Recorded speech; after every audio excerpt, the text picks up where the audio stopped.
The Gujranwala Giants are hunting a first win of the PJL. Oh, Nick, what a catch! In their last encounter, they showed good fight with stern batting from Shivon Daniel and Hasnain Majid. What a way to go to a half-century.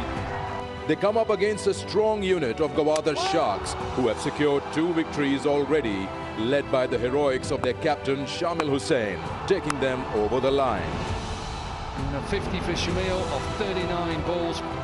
On match 9, will it be Shamil or Uzair who will be the victor? Let's play. Welcome back to Gaddafi Stadium, Lahore, where we're ready for another fantastic night of cricket at the Pakistan Junior League between the Gujranwala Giants and the Gwadar Sharks. The PJL continues in full force. Unfortunately, we couldn't get a complete 20-over game yesterday because of that rain, but good thing is we got a result. Let's look at the match summary from that match. Rawalpindi Raiders choosing to bat first, putting up 125. Their openers gave them a good start. Hyderabad Hunters in return chasing 55 runs in the reduced 5 overs game. And Raiders, of course, impressing with the ball, winning the match by 14 runs. I've got Sana Mir and Dominic Cook with me here to talk about that match. Sana did not get a full game of cricket, but still some spectacular performances. Absolutely. I think both the openers, Habibullah, the captain of Rawalpindi Raiders, and Hassan Isa Khail, the way they batted, I think it was fireworks, and we thought we might see a 200 score unless they started faltering in the middle. But overall, the opening partnership for me was the key for the Raiders. Dom, did you enjoy the game yesterday? Well, I didn't enjoy the rain, and credit to the groundsmen. They put in a lot of effort. 3 hours we were nearly delayed form. We got that 5-over game, and it was great. They were chasing, obviously, a score that was probably a little bit higher, but I think that was set up by the opening partnership, and especially Habibullah, who I think is a good player. Even though he didn't go on to make a 50, he's 39 from 21. He always seems to make it really hard for bowlers because he's looking to be aggressive down the ground. And I think when you've got a batter who can do that and hit well over the infield, as a bowler you're in trouble. And I think that's what makes it so good to see these young players just making it look simple. And that's what we want all young children out there, is just to keep it simple. When you see that ball, just smash it out the park. It's simple. Right out that park. What do you call that shot, Dom? Oh, anything you want. You can just say big hands through, smash through, straight drive. I think the word you want to use is Zabardast. We were going to say Zabardast, but I was going to leave that to a little bit later. Right, Sana, good bowling there as well. We saw the first hat-trick of the Pakistan Junior League. Yeah, I think before we go on to the hat-trick, I really want to talk about Isa Khail as well. The way he batted his 50 of just 36 deliveries, I think that was also the key for the Raiders to win this match, because he helped Habibullah set up that innings. And after that, of course, then with the bowling, they came with the hat-trick. Afnan Khan, I think he bowled brilliantly. By this time, the damage was done by Ali Raza, but Afnan Khan made sure that he gets the hat-trick, and he was well supported by, again, Hassan Isa Khail in the field, got 2 catches off his bowling, and the first hat-trick of Pakistan Junior League. Right. Dom, how much are you looking forward to this game tonight? Because Gujranwala Giants really do need that win today. Yeah, of course, both sides want wins. You want to keep winning. Obviously, you know, when you look at these two sides, you know how they're going. You just know that they want to keep trying to get wins in there. Gujranwala obviously are at the bottom. Simple. They need to win. We've seen the Hunters, they're struggling. Looks like they're already out, to be fair, but we'll wait and see. For the Sharks, simple. Win tonight. I think they're close to qualifying. So it'll be interesting to see. Last night, somebody won the toss and had a bat first. I know, you know, that's been a bit strange. It'll be interesting to see what we get at the toss tonight. Absolutely. I think Gujranwala Giants have lost both tosses before that. So we'll see, because they have struggled to put up a total at the top. So hopefully if they can win, they might want to chase and win this game. Well, let's find out what the Sharks will be doing today. Sikandar Bakht is ready with the 2 captains. Hello and welcome to the toss. Match 9 of the Pakistan Junior League. I've got our match referee, Mr. Iqbal Sheikh. Next to him, the captain of Gwadar Sharks, that's Shamil Hussain. And last but not the least, that's Gujranwala Giants and Uzair Mumtaz. Who's got the coin? Uzair Tails. Tails is the call. And it is heads. Uzair सबसे पहले तो बताएं कि क्या करेंगे? Bowling करेंगे। Bowling करेंगे। थोड़ा सा अभी तक वो रिदम हासिल हुई नहीं, मोमेंटम मिल नहीं पा रहा टीम को, पहले 2 पॉइंट्स की तलाश है। बताइए कि आज क्या स्ट्रेटजी आपको लगता है काम करेगी? जी स्ट्रेटजी तो सिंपल है कि हमने कम से कम स्कोर पे आउट करना है और इंशाल्लाह चेज़ करेंगे। मैचेस देखे होंगे आपने, कल के इसी पिच पे मैच खेला गया था, कितना सोच रहे हैं चेजेबल है यहाँ? जी हम 140 से नीचे इनको रिस्ट्रिक्ट करेंगे और इंशाल्लाह चेज़ करेंगे। चलिए, टीम में कोई चेंजेस? जी 4 चेंजेस हैं। वाह, गुड, याद है? चलिए कोई बात नहीं, शीट में देख लेंगे। शामिल से बात करते हैं। To begin with, same question, that would you have bowled first as well? Yeah, I would have preferred to bowl first, but it's not that big of a deal. I think, if you can put a good total, it's going to be hard to defend. Lots of runs on this. Yesterday we had the biggest power play, 70 odd in the 6 overs. So what kind of score do you feel is going to be a good one to defend? Obviously, we're going to aim high. We're going to go for like 170, even 180. But if anything is less, that's fine, completely fine. Our bowling attack is really, really good. We're going to cover it up. Team news? Team news, no changes. Same team? Yeah, same team. Okay, good luck. Thank you. So, the news from here, it's Gujranwala Giants have won the toss. They've decided to bowl first. Right, the Gwadar Sharks are being put to bed. Dom, take us through that lineup. Well, same team. It's obviously that's the simple bit about it, and they're playing well at the moment. Led well by Shamil Hussain. He got a big 87 in that win over the Hunters. They rely a lot on him, but also Arafat Minas as well. He's a good all-rounder. He does really well. 40 in that first game, or in that game against Hyderabad, and a wicket. And just keep your eye out for Saad Masood as well. 3 for 26. I think they're a good team, led well, and an excellent mentor in Sir Vivian Richards.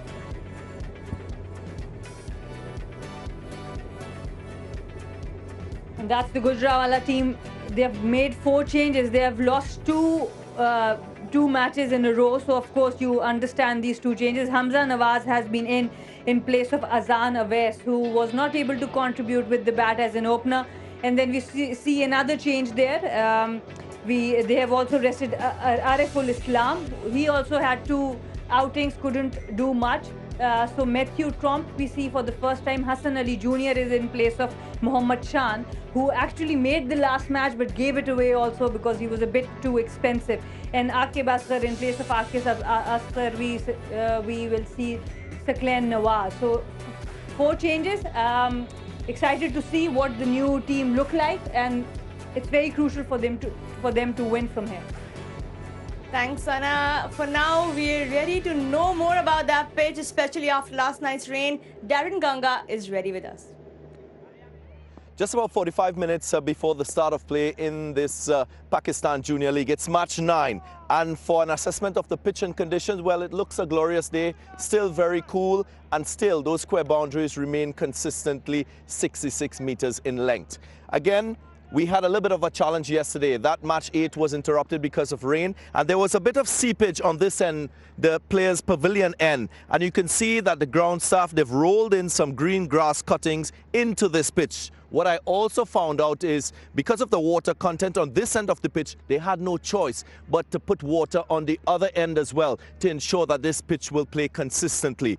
It's still very hard. There's no moisture here. This should be a good batting surface. If anything, it might offer a little more for the spinners. We've seen so far in this tournament, the top 5 wicket takers, 2 are spinners. So captains, you have the chance of balancing your attack with pace and spin to get wickets. The other thing is, batters are getting starts and not carrying on. So you've got to try and ensure that when you bat beyond the power play, you bat deep in the innings. Give yourself and your team a better chance of doing well. The Giants, they've not done well in the power play overs. They will focus on that. So batting, more crucial for them. I guess today is all about skills. Skills on show, you play well, you earn yourself 2 points. Thank you, Darren. Sana, what do you think about the pitch? What would be a good score for the Sharks here? I think first of all, it was very important for Gujranwala to win the toss because they have lost both tosses, and there is a bit of extra water that was Darren said that was put on one end to balance the pitch out.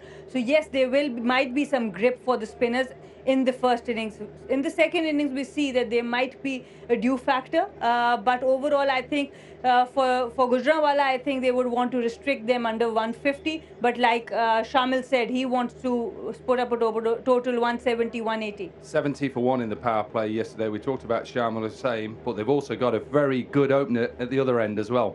Well, yeah, let's get to know that opener, Luke Benkenstein from the Gwadar Sharks.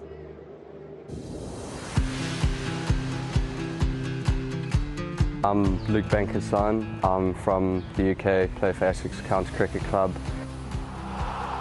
Ever since I can remember, really, obviously my dad's got me into cricket quite a bit. Never really forced me into it, but obviously because he used to play back in the day, watching him growing up, my mum always used to throw balls to me on the side of the field, and ever since then I've just loved the game and wanted to play it. I don't think this will be a very common one, but Alistair Cook's my idol. Back when I was younger, I used to have posters of him all over my room wall and stuff, and now I'm fortunate enough to play with him. I think it's going to be a massive stepping stone for us young players, obviously getting us to showcase our talents to everyone around the world, and obviously getting the experience of playing in the Pakistan conditions is a massive thing, but I think hopefully other countries can look at this and take a leaf out of Pakistan's hat to give us younger players this kind of platform to try and get onto the world stage.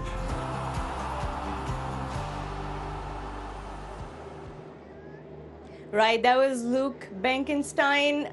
Dom, another promising prospect in the PJL. He's a good player. And he takes after his dad. I know his dad really well. He was a good player. Played for South Africa, played a lot for Durham in England, county cricket. The way that I've seen him shape up, very similar to his dad. Very good hands, very good timer of the ball. And like he said in that piece, it's a great piece.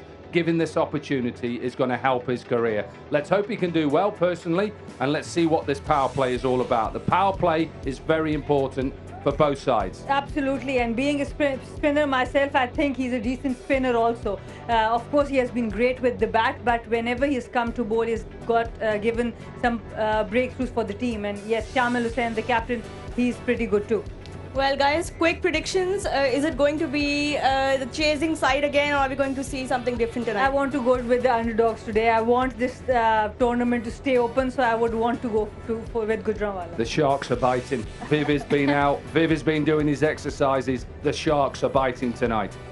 Thanks, Dom and Sana, for joining me here. That's all from us here. And for now, let's go upstairs to Tino Mavoyo and Sikandar Bakht.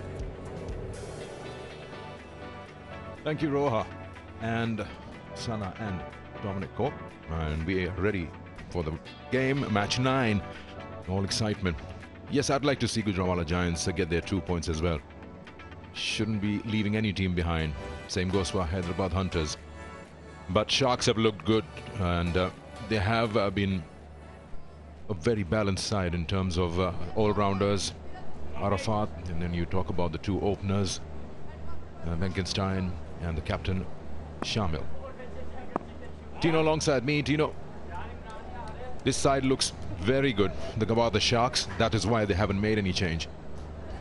Yeah, indeed, and we've seen the performances in the competition so far been very, very good.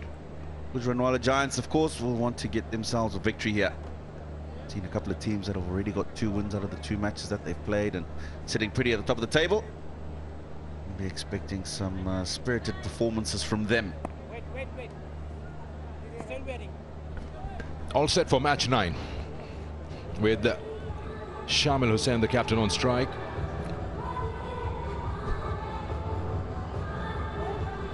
Lift this arm, right arm quick. He will start with a new ball for Gujranwala Giants. So let's find out. It's been the sides chasing, winning games. We've had 2 matches where chasing hasn't worked. This is all open.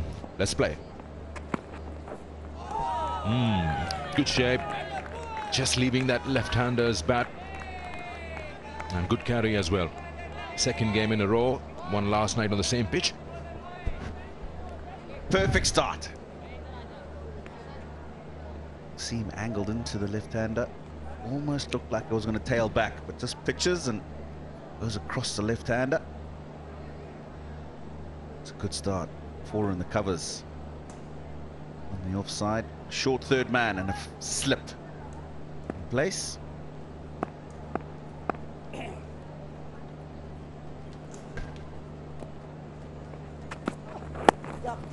Runs. And Sharks are on their way with that single.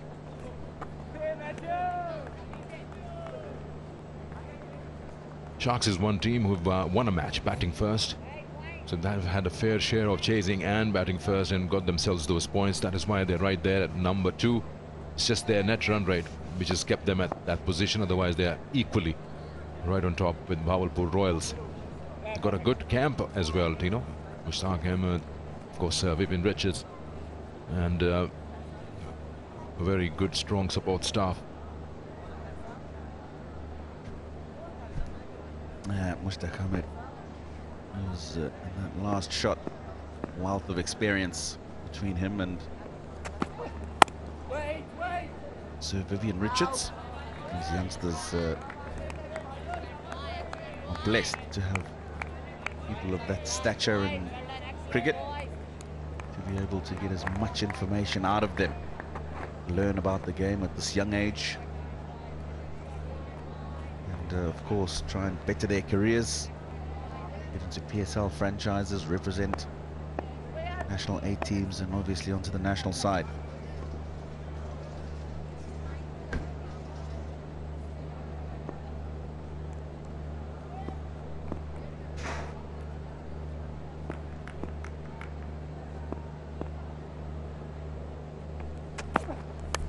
Edge and gone through.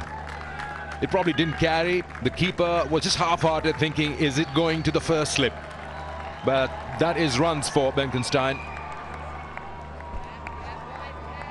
Yeah, full bit of shape away from him, and that's where he's got the outside edge from. Wicket-keeper has to go there, especially because there's a gap between him and the first slip. Ideally, that ball, first slip, should just be going to his left to stop it. Something that I don't understand, Sikandar, when people have a gap between keeper and first slip because the ball's got an opportunity to go through. If it goes wide the other side, then that's fine.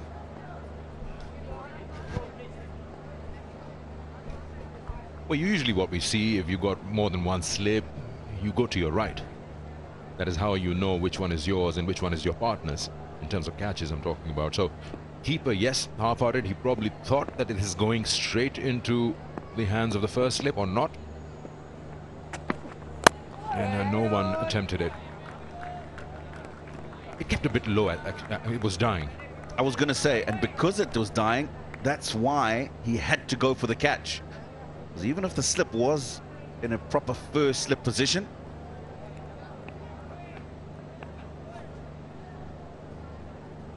he wouldn't, the ball wouldn't have carried to him. So that's why the keeper needs to go. What happens is it happens so quickly, it's got to be a split-second decision to go. Once you have a slight doubt, you won't.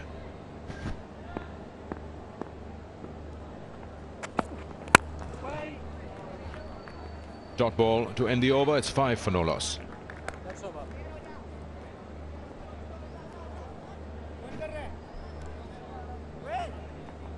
Have a look at this. Now, even if he was in the right slip position, I don't think that would have carried to him because he would have been slightly further back.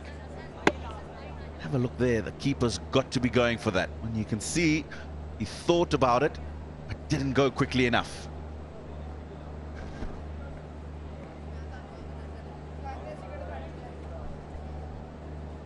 We've seen sometimes the keeper snatch the ball right from in front of first slip. Time and again.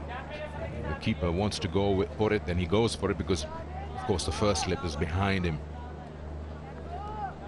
So he's not really going to dive into his partner. There's a lot of space. Aspinwall has been given the ball.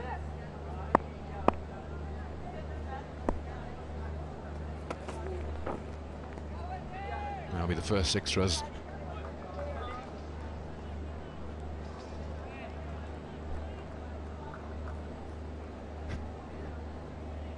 Now let's have a look at this catch.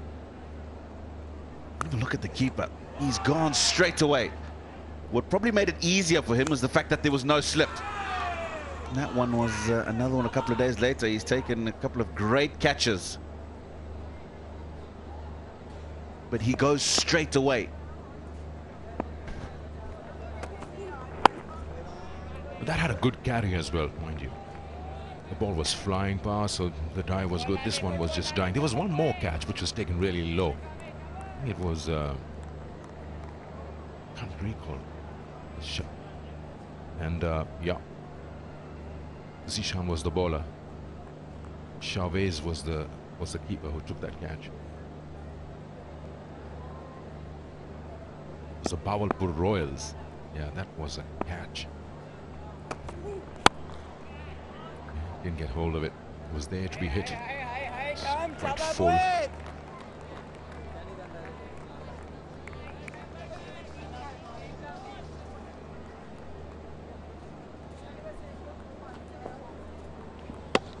There you go. Just have a look at it again. The other reason why it's died is because it's come right off the bottom edge of the bat there. Definitely, if he had gone, opportunity for a catch there. That's a good delivery. It's got that inner half of the bat.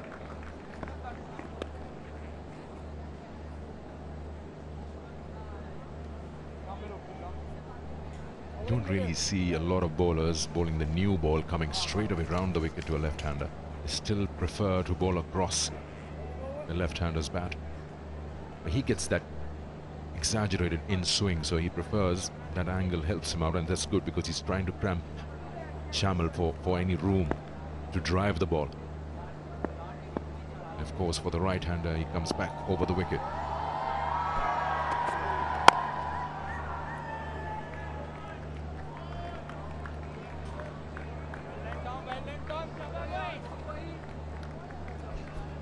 Opportunity, Decode official smartphone partner for the PJL. Visit Decode social media pages and win fabulous prizes.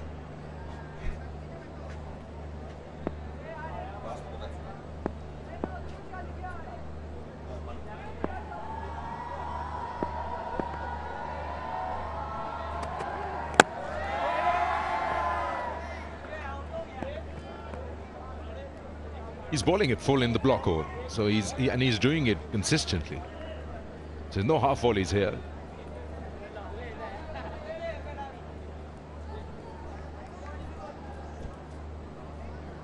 That's Yogandafi Stadium, and of course behind that the Cricket Academy, and I'm sure one of the PJL teams are just going with the net sessions. That's where they practice.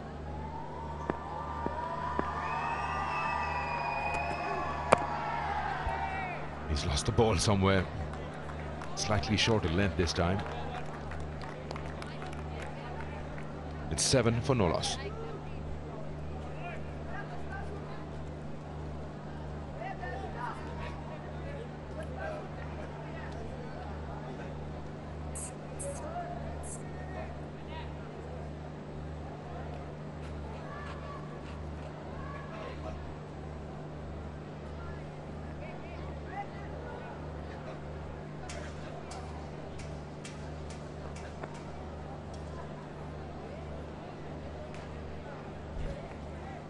Shamil and Benkenstein always opened, and Shamil has got a good 80-odd score in the previous game. Benkenstein has got a good 33 in the first game.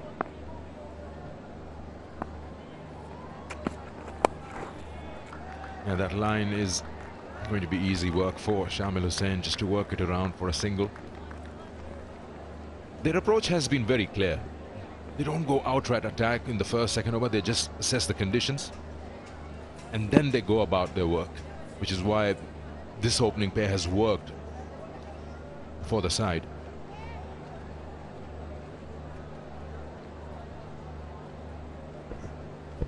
There you go.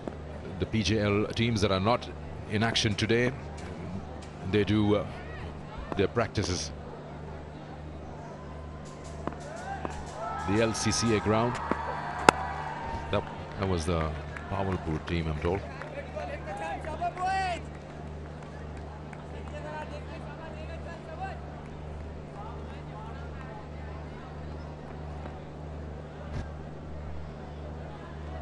You know, this is the LCCA grounds, also has the Abdul Qadir Cricket Academy. And these are your teams, of course, the PJL teams who warm up here or they go through their net sessions here. It's a wonderful sporting complex around the Gaddafi Stadium here. We've had some wonderful drone shots over the last week or so, just showing the surrounds, all the other fields around here. And that ground plays a lot of former and current Pakistan cricketers. Babar Azam was part of the academy here. And they do take out time because the NCA is right next door, the National Cricket Academy. And then they do use this ground to practice or just play practice games whenever they're in the country.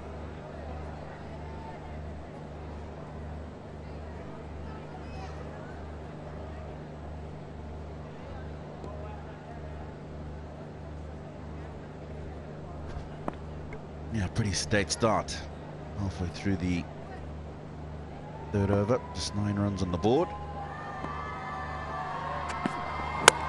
Oh, he's clipped it. I was just going to say, Tino, that what happens is he does tend to expose his leg stump when he tries to work something. It wasn't a very good delivery. It wasn't a wicket-taking delivery, but all he's done is he's just moved across a little too much. And he'll be disappointed with this because it's an opportunity to actually score. Look at that, how far across he gets to the leg side. He'll be disappointed. As you say, it's really not a wicket-taking delivery. And to top that, he might find himself in trouble with the match referee. But he's whacked the stumps with his bat. Captain goes, and it's 9 for 1, Gwadar Sharks.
Mohammad Zulfikar is the new batter.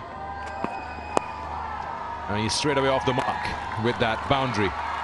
Full on the pads, put away. Yeah, line wrong, length wrong. And that's a gift, first ball up for Zulfikar. Timed it away nicely, got it fine of the man who's quite square. On the leg side boundary.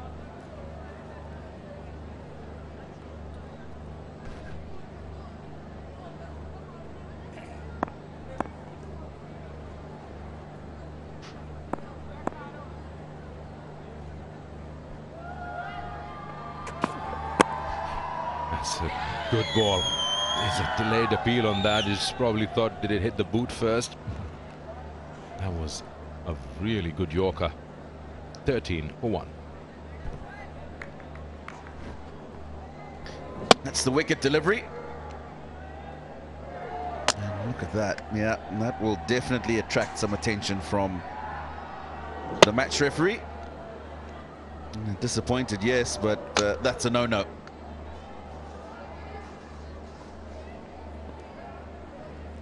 Might just be asked for a little visit to the umpire's room and get a slap on the wrist.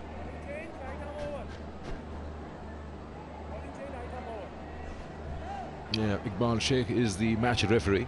You're probably paying him a visit later. You've been a batsman. I mean, what happens in that heat of the moment, you're angry with yourself. And I'm sure you didn't really intend to do that. It's just that it just happens. But you shouldn't, yes, I agree with you. But control your emotions. That's a disappointment, isn't it?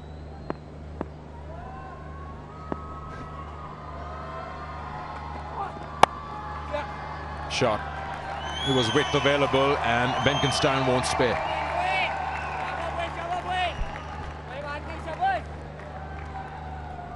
Yeah, Nawaz width.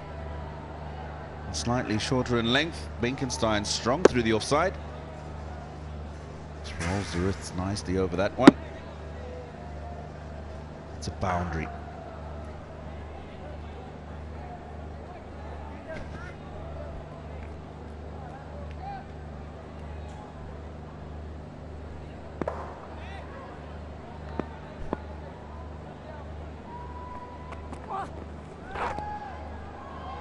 Another extra. So 3 overs in the power play have gone by. We're into the 4th now. Now would be a good time that Gwadar Sharks start using the power play. It's just 18 for 1. They're moving at 5-6 and over. And here's an opportunity once again. You can go to the Kingdom Valley official Facebook page and chance to win exciting prizes. You can be the next winner.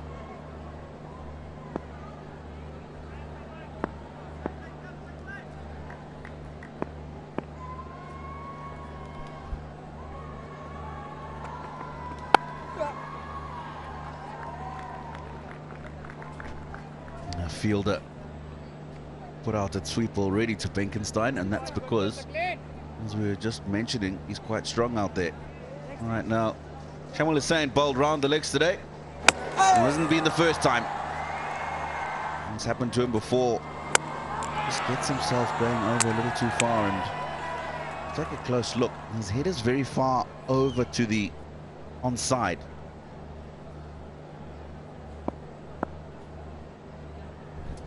That's what they said.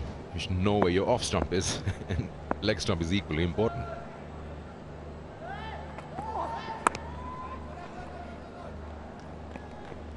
This could be a part of the plan. They kept bowling him around the hip. Maybe that was it. Well, it could be. With all the TV that goes on and people sitting in the change room, the analysts, the mentors. Could certainly be a plan. If it wasn't, after 2 dismissals like that now, other teams certainly could be planning that way.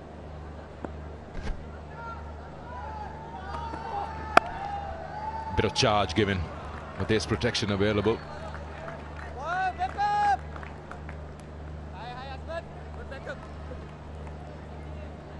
Seems like the Gujranwala Giants have also done their homework. So the 2 men outside, one is a deep square leg. In fact, he's quite much, he's a deep mid-wicket rather. And then you have someone as sweeper cover as well.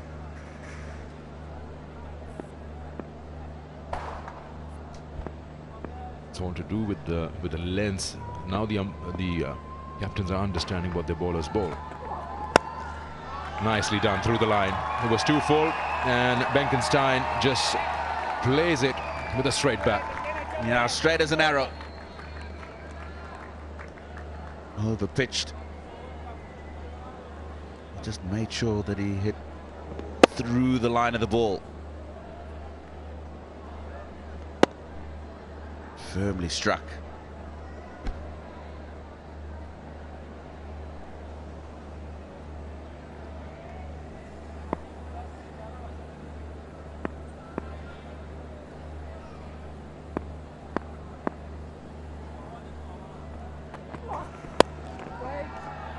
Oh, he's missed it. It was slightly short and it's pulled away. That should have been stopped by the fielder at mid-wicket in the circle. 28 for 1. He's overcompensated, hasn't he? Ball before, 2 full and 2 straight. This one he's tried to pull the length back. It's not all that short, but short enough for Luke Benkenstein to pull away for a boundary. They thoroughly enjoyed it in the team dugout.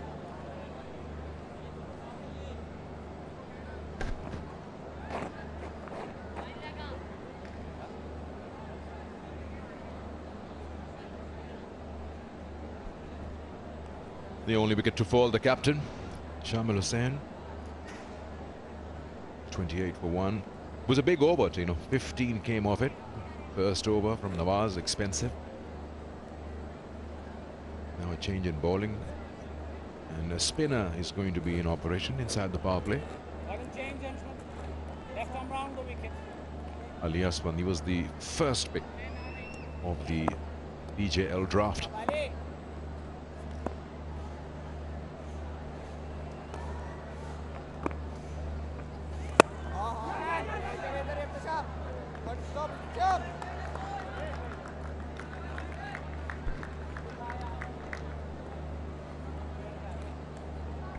Right, Zik Motor Oil, one of the many sponsors that we've got. Unveil the reel, peel the label, and have an opportunity to win lucky draws, weekly prizes worth millions.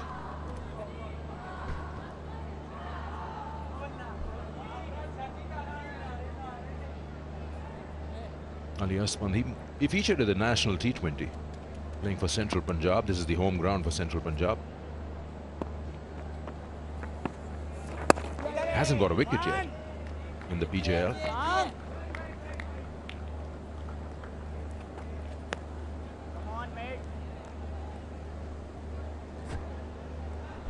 I think we'll start to see more of this, Sikandar. That spinners bowling in the power play. We've seen throughout. The pattern has been spinners coming on after the power play and either getting wickets or slowing down the scoring rate per se. And in the last couple of matches, we've started to see spinners being introduced maybe in the second last or last over the power play. Look at that throughout the competition. 37 wickets to the spinners, 45 to the seamers. Oh, that is a soft dismissal. That is a soft dismissal. That was a ball you never expect to take a wicket on. It would have been a wide, and what Zulkifal has done, he's given some catching practice to short fine. This is bizarre. Short, he can hit that ball anywhere he wants. I think he wanted to get it finer of that man. You can see him making a concerted effort to try and sweep the ball as fine as possible. His first wicket comes, Asfand. Probably one of the simplest wickets that he's got in his career. Shake of the head from Zulfikar. He has to go for 6. Gwadar Sharks, 30 for 2.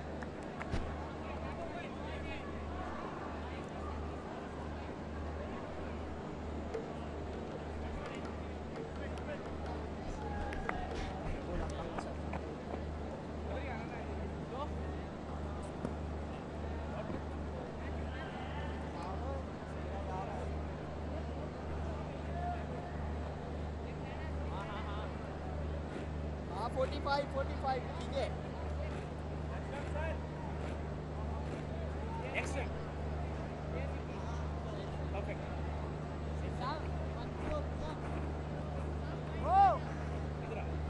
This way. Coming this way. Thank you.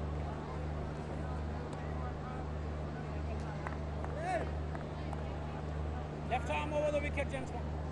Shaba boy.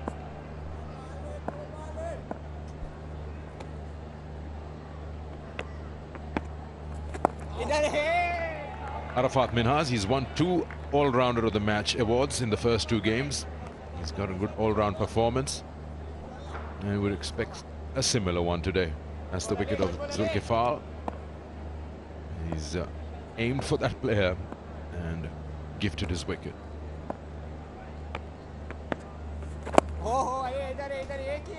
Arafat goes off the mark with that single, and Gwadar now are 31 for 2 after 5.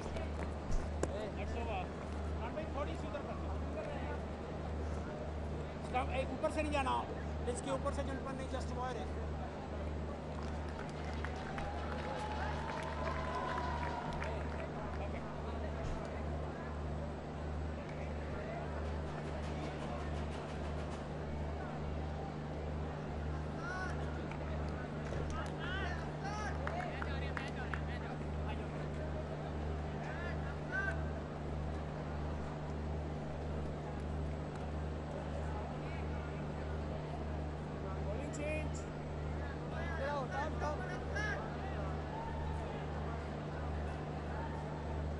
31 for 2.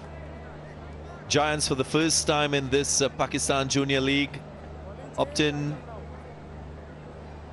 to bowl first. Gwadar Sharks, of course, with 2 wins from 2 matches. First one against the Raiders and the second against the Hunters.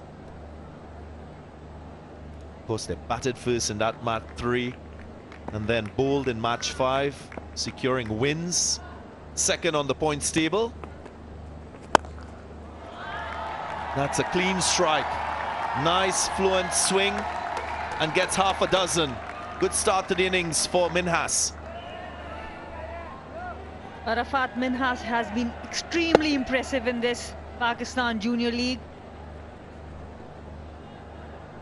This first ball of Hassan Ali Jr. He's playing his first game and he takes the attack to him. Down the ground for maximum.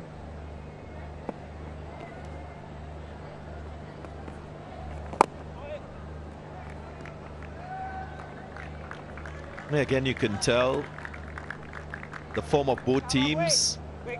Of course, the Giants making 4 changes to their 11 that played the last game. Hamza Nawaz, Matthew Trump from the US, Hassan Ali Jr., who is bowling at the moment, and Saklin Nawaz, who we saw with the new ball. Unchanged, the Sharks. And why not? They have won 2 out of 2. One team who has won batting first and chasing as well.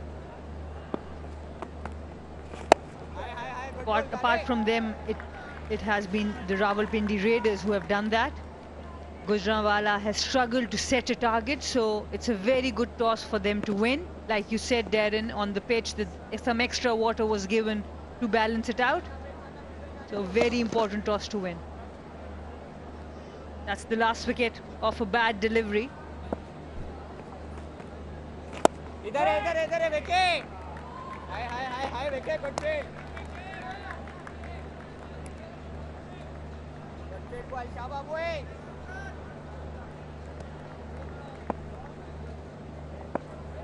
Nice view from high. Still, despite the rain we had yesterday, this Gaddafi Stadium looks a picture. Great effort by the ground staff.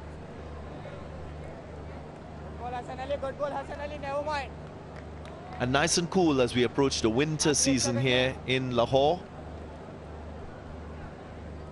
Definitely after yesterday's rain, you can feel the chill in the air.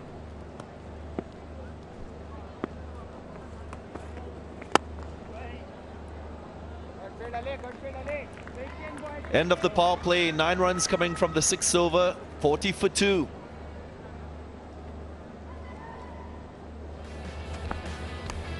It's been a power play that they can feel comfortable with. Gwadar Sharks lost a couple wickets, but Luke Benkenstein, he's been that fixie at the top of the innings. Lost a couple partners. It's the second highest score for the Sharks in the power play in this tournament. They got 38 for 1 first time around.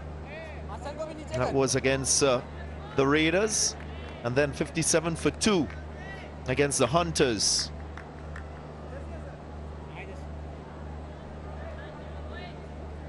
And they bat deep.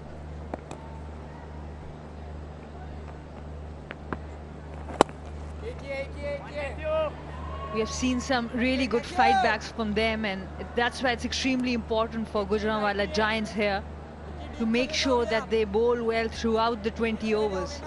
Yes, the power play is still under control. They've got a couple of wickets. Big wicket of Captain Shamil Hussain, but they don't want to lose the grip on this game.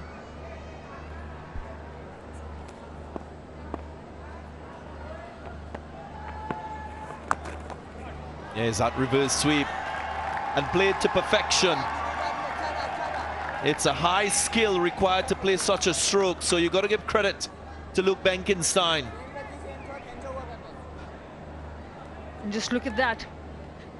So Vivian Richard, the mentor of this team, he used to play like this. After the first 2 balls, if every over they are going for a boundary. The overall approach in the batting has been superb, even though they have lost 2 wickets, but they are looking at attacking the bowlers.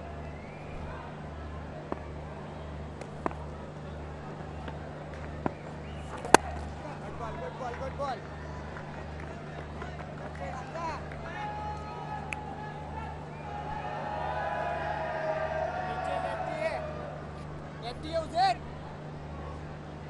Osaka Batteries, of course, you can win prizes by going to their Facebook page, Osaka Junoon Contest. Join on and win exciting prizes. One of the sponsors, the important sponsors of this Pakistan Junior League. Good ball.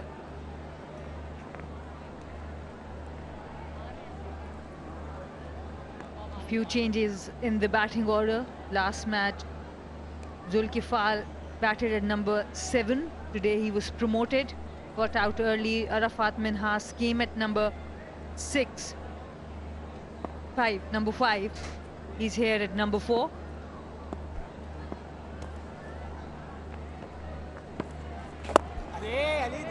Nice use of the feet. You're seeing every single element of one-day batting from Luke Benkenstein. The reverse sweep, not afraid to advance, staying deep in his crease, playing shots through the offside, the onside. A good start in that first game where he scored 33.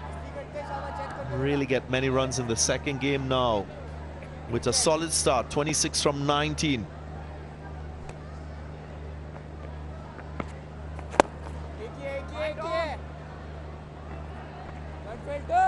Back up. 49 for 2.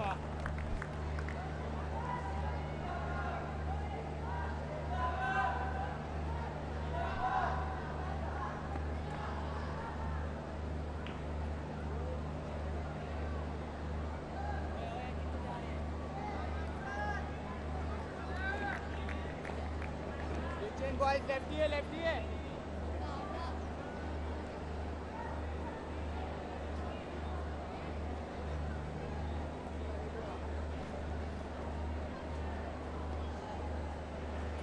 Saklin Nawaz with 1 over, none for 15. It was quite expensive. One of the 4 changes to this team.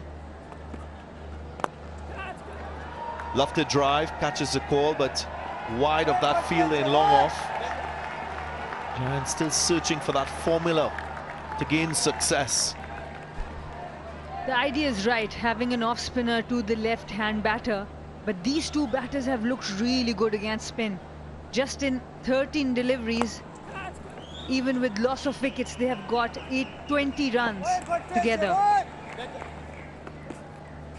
And that is where you will have to be proactive, staying one step ahead of the game.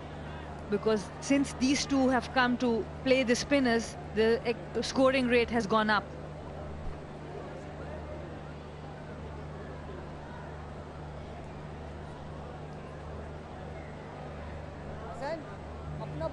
Did mention the importance of spin in this Pakistan Junior League. Afnan Khan from the Raiders, he's been superb with the ball. 7 wickets at an average of 7.2. Arham Nawab of the Royals, 6 wickets. Another spinner. Both at the top, leading the wicket taking in this tournament. That's great to see. Haven't seen a lot of turns, so that's a different type of skill we've seen from these 2 star spinners. Absolutely, deceiving the batter with pace, the flight, and that is a good feeling at the boundary. Not the best of deliveries, but a good shot and a very good feeling. Couple of runs saved.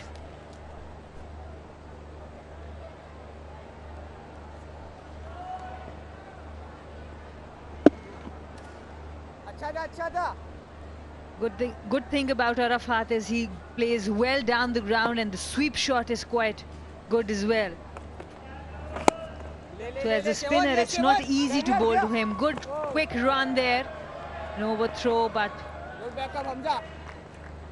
no extra run off the overthrow. And paying more attention to the wrist spinners too, Sanna. And I think wrist spinners are so crucial to any team in T20 cricket. They're attacking bowlers. You want to develop wrist spinners so that you can give yourself a good chance of winning. Saad Masood, I'm looking forward to seeing him bowl today.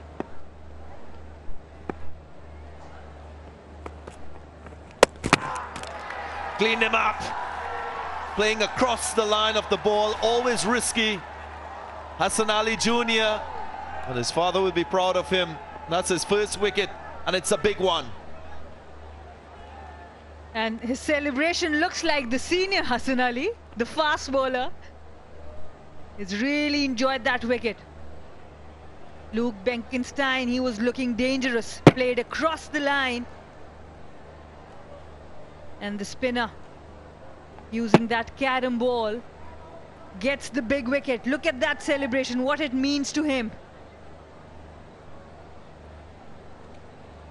Luke Benkenstein has to walk back for 26. Gwadar Sharks 54 for 3.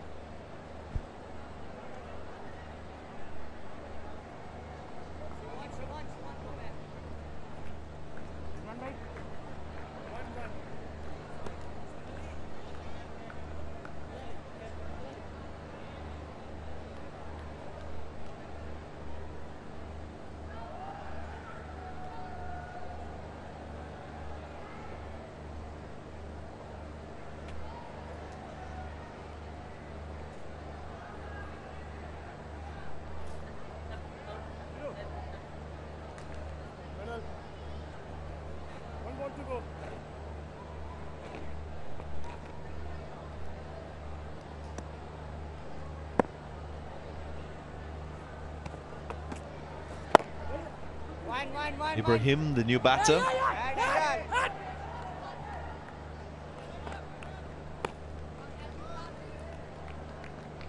Daniel Ibrahim have a big job on his hands. 8 overs gone, 55 for 3. And this is why Daniel Ibrahim is here. The carom delivery, taking the off stump of Luke Benkenstein. He was looking really good, but a big swing and missed it completely. Excellent celebrations there. A lot of passion.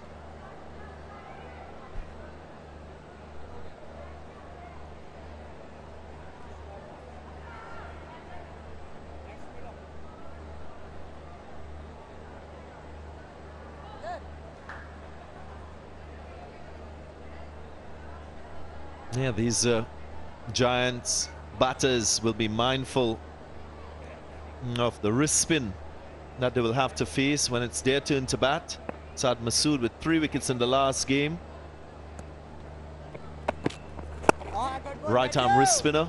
There's also a left arm wrist spinner, Sanamir. That of Momin Kama. Haven't seen a lot of wrist spinners beyond this Gwadar Sharks team. And that's why their bowling has been so good. Darren, you spotted it quite rightly. Saad Masood is there, Momin Kamar, and even Benkenstein.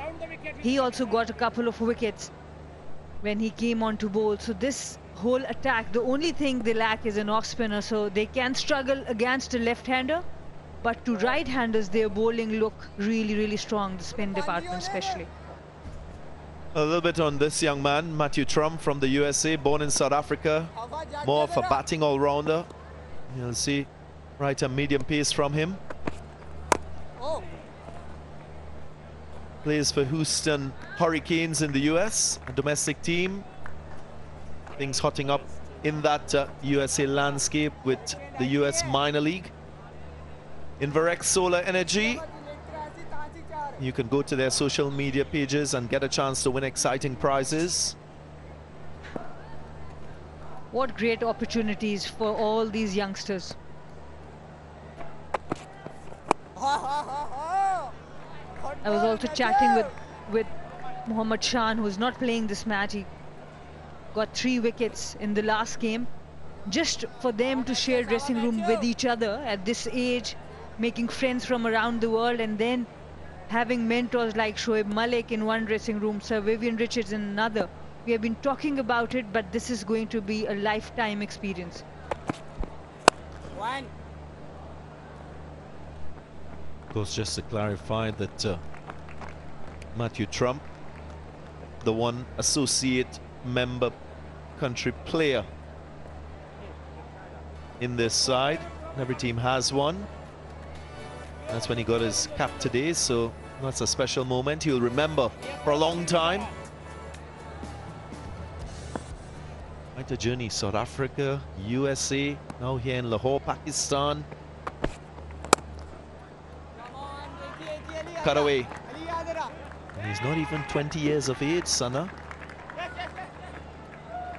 That's sloppy. Allows for an extra run. The overthrow. Yes, this is where Gujranwala Giants will have to be careful. Absolutely, I think at this young age, getting all that exposure for them to visit different countries, engage with different cultures, it shapes you as a person. And that's what sports do and should do.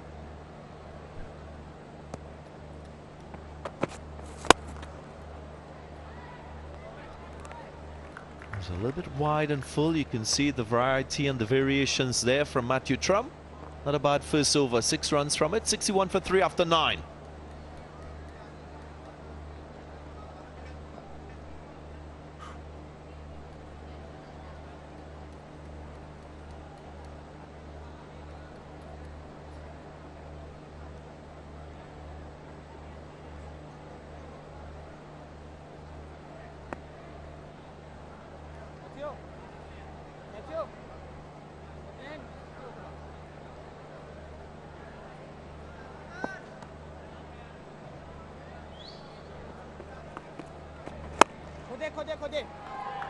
Arafat Minhas, of course, will be riding high on confidence. 80 runs so far in the tournament before this match, a strike rate of 142.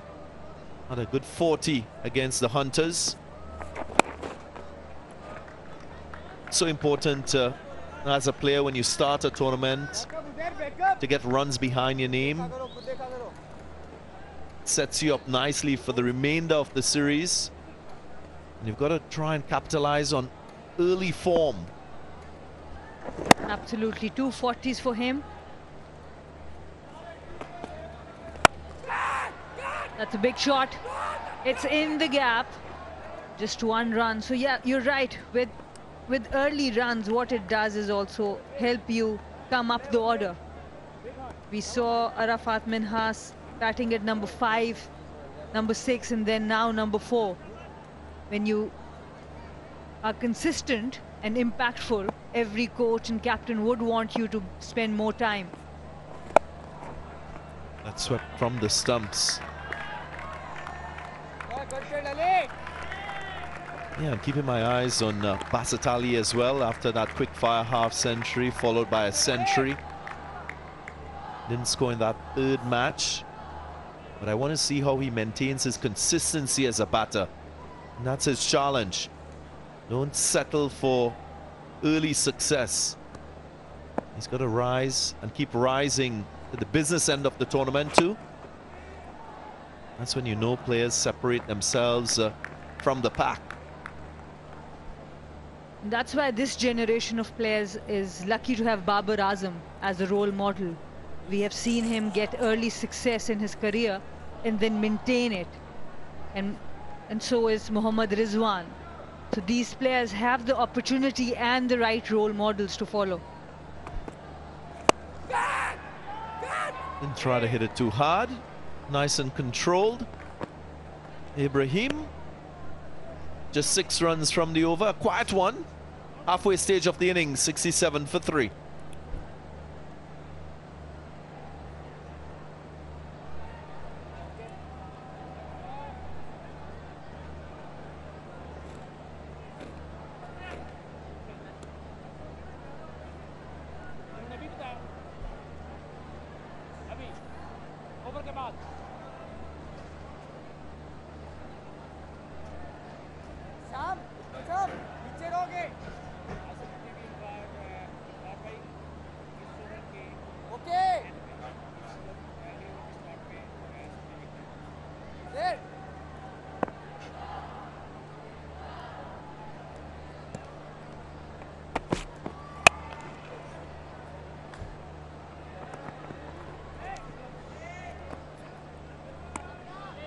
The halfway stage, 68 for 3.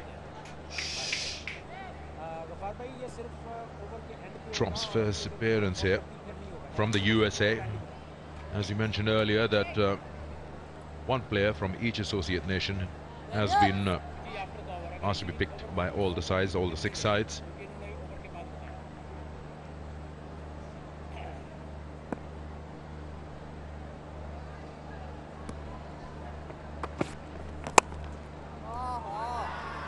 Cut away again.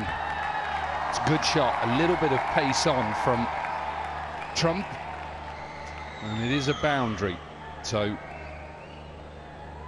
that's 30 balls. They've only got to 34 for 1. Lost the wicket early of the captain Sharma Hussain. And then recently that Luke Benkenstein. And they just need to just make sure that run rate doesn't nosedive. Talk about how important it is for all these sides between overs 7 and 15. Trying to build momentum. Direct hit would have probably been out. You have to sometimes take a few risks like that, but it's the momentum just going into that last 5. I'm sure that's being talked about from the coaches and the mentors.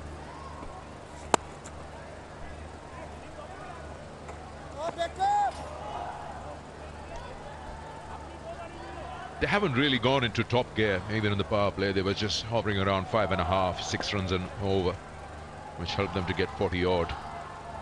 But they do have wickets in hand, and especially with the Arafat Minhas around, who's been consistently getting runs. Again, Fatsi 150 plus here, misfield again. That's been a regular feature from all these sides, the misfields. Yeah, that's something that they've got to obviously get better at. But just looking at dot deliveries, I know that's quite a big thing. 18 dot deliveries in the power play. And just 4 between overs 7 and 10. So I like that. I think that's important. Even if you're not getting boundaries between 7 and 15, no dots. Like that, the field's set back, so just take the single. As long as the communication between the batters is good, and the field is set back because they're trying to stop that boundary, and then you're rotating the strike, the scoreboard keeps building, and then when you look at projected scores, they get to 140, but in the best of scenarios they get to 160. So that's how they've got to think. Next 4 overs, where do they need to be at the 15th over stage? Runs here. Siwan does the cleaning up job there, just a single. End of the over, 11 gone. It's 77 for 3. And it also is a drinks break.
Here we are. So it's 77 for 3. 3 wickets fell. That's the captain. It's not the first time he's been dismissed in that fashion. And then this was catching practice, really. And the last wicket, Benkenstein going across the line. He's missed it completely.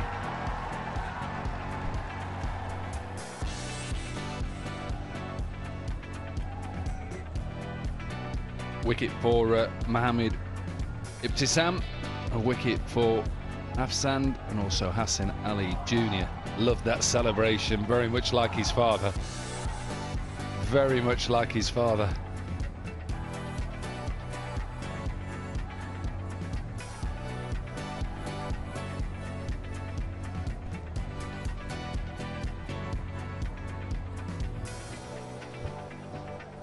Just a collision. Better put that right. It's not his son, it's just his cousin, but very much like. Hassan Ali Sr. He'll be all right. A little bit winded, he's fine. He's fine. Big breaths. There you go, look. Absolutely ready to go now. So 77 for 3, 11 overs gone. I was talking about trying to build that partnership now. See the projected scores. Can they get to, what, 30 off the next 4 overs? Aspinwall bowls the new ball for Gujranwala Giants. It's not a bad side, this. They played some good competitive cricket. And it's just that luck hasn't been on their side to get those first 2 points. And shown some character as well. 21 for 4 in the previous game, and that took the score to 179 with that brilliant partnership between Siobhan Daniel and his partner, the wicket-keeper, Hasnain Majid.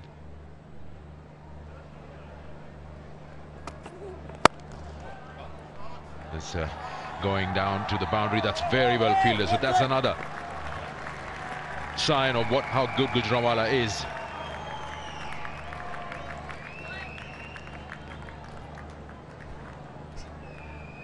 And they've done their homework as well. Look at this. They know that he exposes his leg stump. They've been targeting his hips, his legs today, and it worked for them. That won't work for him.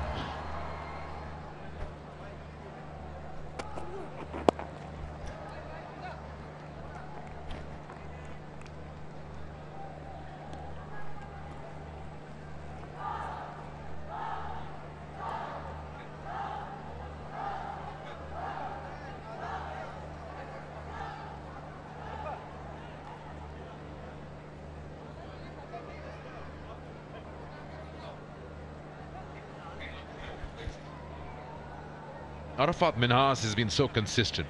He's won the 2 All-Rounder of the Match awards in the first 2 appearances for the side.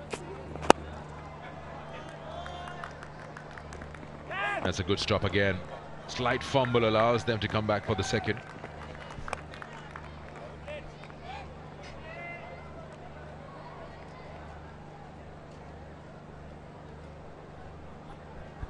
That's exactly why we're starting 6 in the evening, so we can get the youngsters in.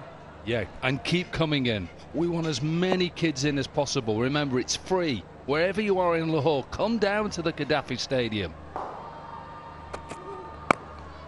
You're just going to see possibly the next Pakistan stars. In fact, I'm certain you are. And maybe world stars as well. Lots of chances to win millions. That's that one at the bottom. Zeke Motor Oil, unveil the reel, peel the label to win via lucky draws, and it's worth millions.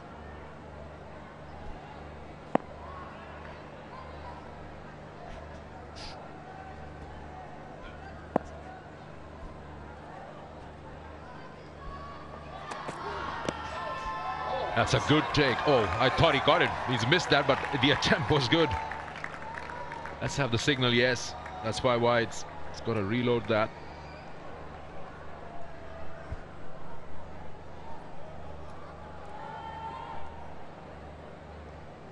This one full, but wrong line from Aspinwall. And it just seemed to take off. Whether it came out of the bowler's footmarks or where the batter May have actually come off his leg. I'm not sure that's wides. I think that is leg buys.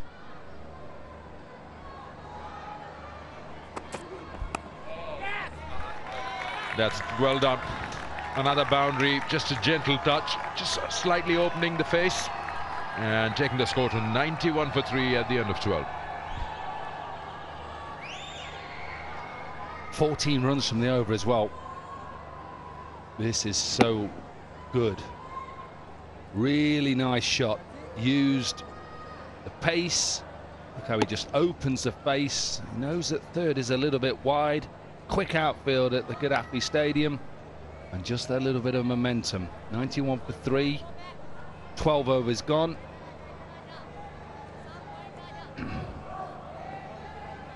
The professor.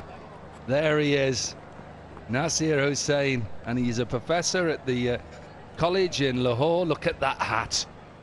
Seriously, one of the best hats I've seen. Look at it. It is pristine. I bet he's got a case that he brings them in so they don't get crumpled. Look at it. He's got a smile on his face as well. Look at that. Happy to be here. Not sure Mohammed Hafiz would like his name. I'm sure he was the professor, isn't he? Wow. May have to trademark it. Oh, there's a chance at the non-strikers. Trouble, gone. Arafat Minhas were in no mood for that single, but Ibrahim just kept on going. Seen it, haven't we? We've seen misfields, we've seen drop catches, and we've seen runouts. It's the three things I think that have just slightly let them down at times.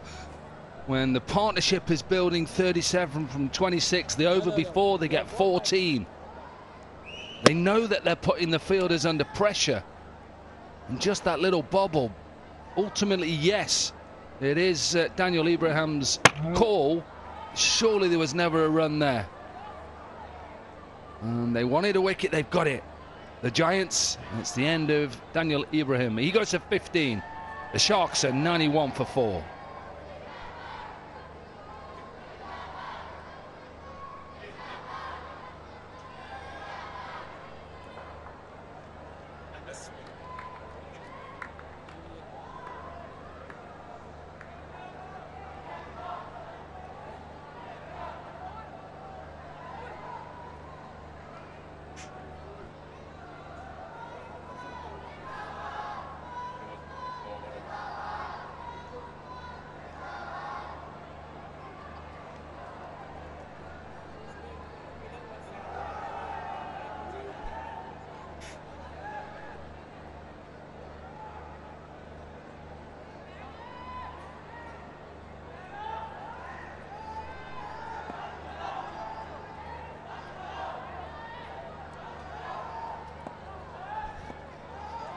Sharks.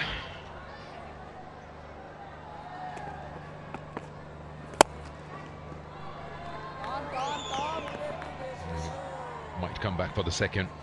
Easy 2 added to the total. That run out. Was there any call from Arafat saying no? No, by the time he looks at his partner, he's already gone. Watching the ball doesn't give that signal early on to say no. So just keep your eye on the professor. Is he happy with the light? No, he's happy. He's just it's like he's got a bat on it. Smiles on his face. Look, he knows we're on him. He knows. Look at him. Even if you put a hand signal up to say no, I'm not coming as a batter.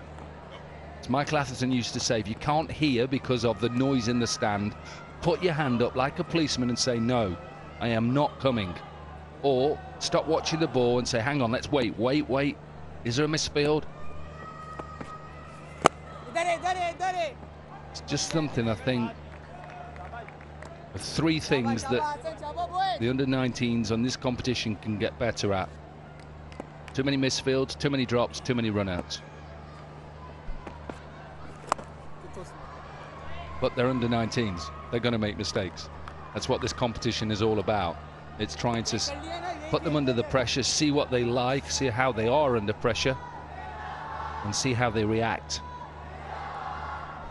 And this is the age to develop those habits, to make sure that you call well, even when you're going for a catch, and of course to enhance your skills, whatever you're good at.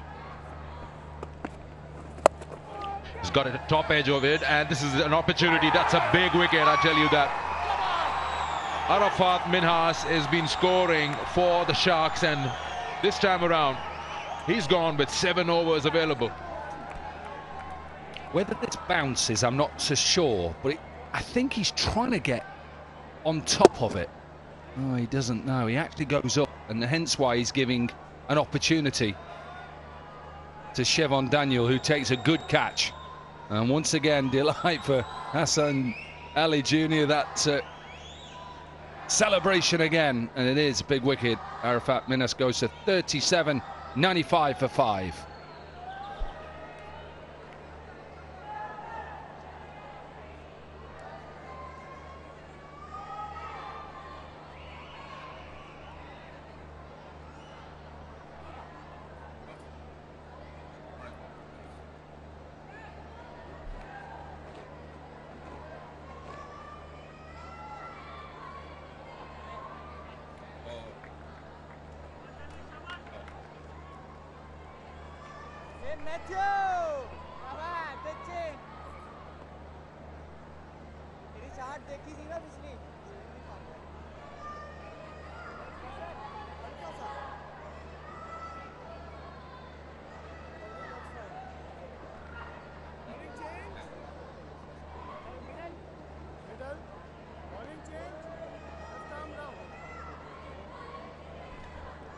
Naseem Nazim, the new batter in, with 95 for 5 on the board for the Sharks.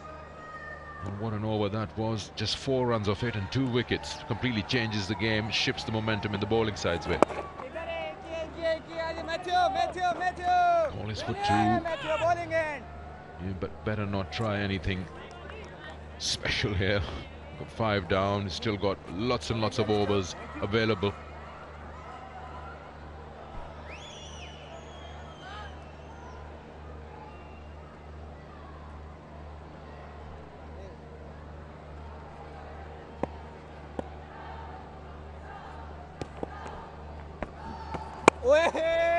Bowled. It's good bowling. And this is where, as a fielding side now, you put these two under pressure.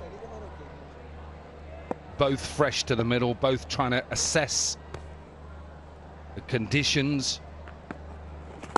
And it's not easy. Don't allow them quick singles and another run out, no. And this then the pressure. Talk about that importance with the overs 7 to 15. You have to boss every single one if you're going to put a total together. You cannot allow the opposition just to come back in. You're going to make mistakes, of course, and wickets are going to fall. When you're in that position, make sure when you've got the opposition down, keep them down. He had gone behind the square, so it's a non-striker score, and this time around he was loud enough to send him back. Time and again we also see a new batter coming in, just pushes the ball and takes off. He wants to be on the other side as quick as possible.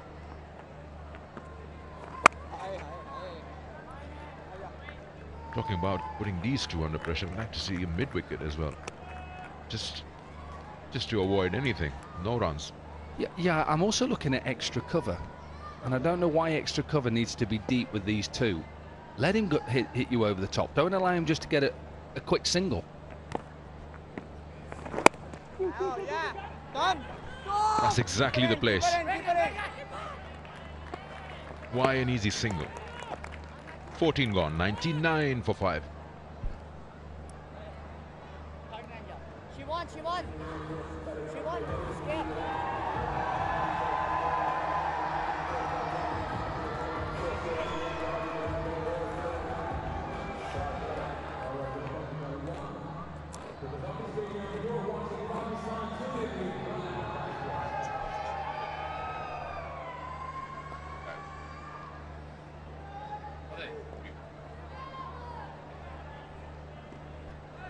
That's the story of Gwadar Sharks. Been asked to bat first.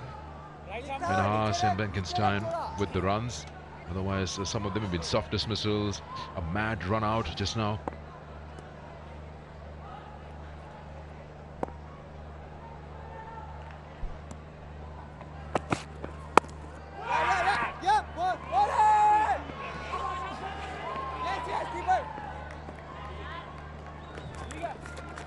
Please explain this to me. What's going on with them? What's the hurry?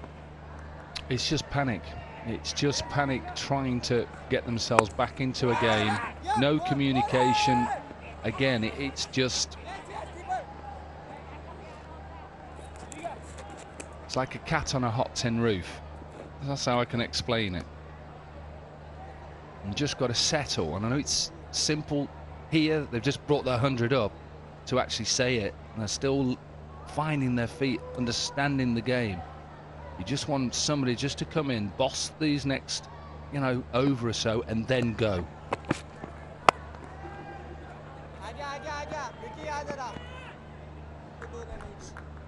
Even if they go a runner ball from here, they can easily add 35 more runs. And we know that it's not that easy to chase scores down. Now, with 9 in over, get them to 152. All they need to do is allow themselves enough time to start hitting big in the last 3 overs, and that will only be possible if they stop losing wickets. Welcome,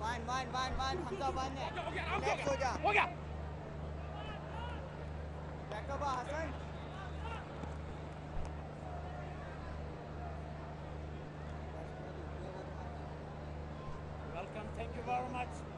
Lovely coordination, man.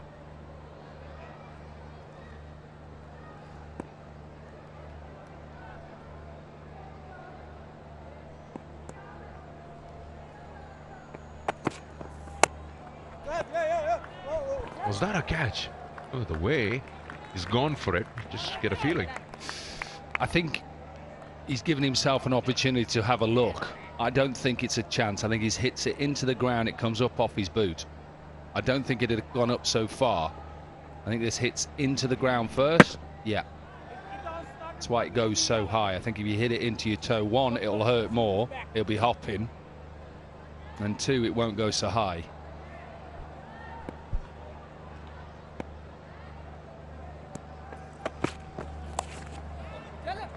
That's well done. A lot of hard work for a single. I've been impressed with Matthew Trump so far. I think he's bowled really well. I've noticed he's got a couple of different balls as well, a couple of slower deliveries. He seems to roll the ball, roll his fingers down the seam to bowl a little off cutter, off spinner. I think he picked up Masood's actions then, going wide and went wide. Again, that is a slower delivery. Should be 1. Oh, nearly another run out. What are they doing? 15 overs gone, 104 for 5.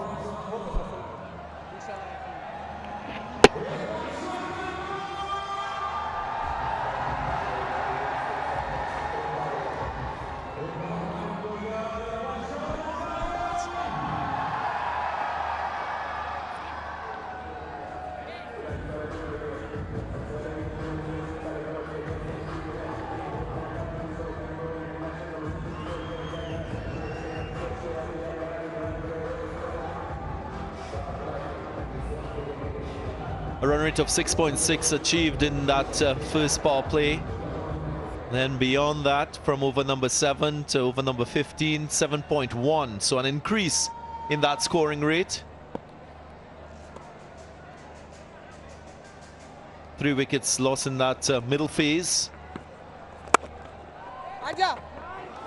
There is a fumble that allows for that single. Runs crucial at this stage for the Sharks. Hello to you, Tino Mawoyo. Hello, Darren Ganga. Good to see you. I haven't worked with you today. How would you assess the state of play at this point in time? Oh, well, 5 overs to go.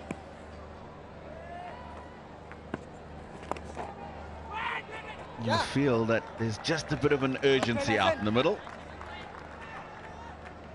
6.85, the run rate. They'd want to get 150 minimum here. Means they're going to have to go at about 10 and over from here. The problem they've got is 2 new men at the crease.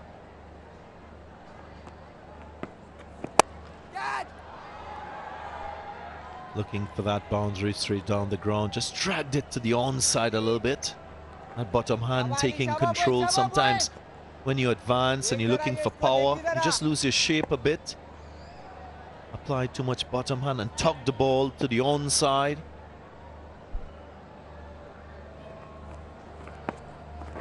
Would have been so impressed with in this innings. The bowling of the finger spinners. Hassan Ali Jr. 2 for 25 from his 4.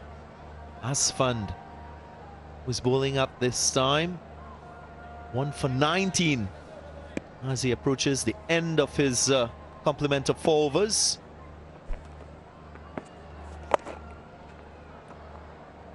You can say it will be the clash of the spinners. The spinners from this Giants team against the wrist spinners from the Sharks. Now we've seen the effect that the spin bowlers have had in the competition. Yes. Good over, just 4 from it, 108 for 5.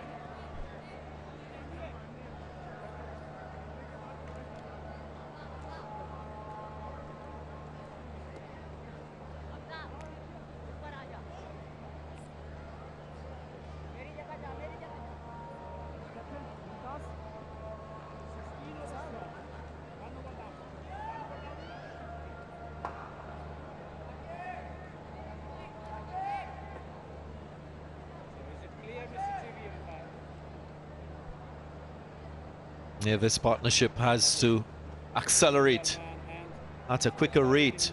13 from 18 deliveries, more balls than runs.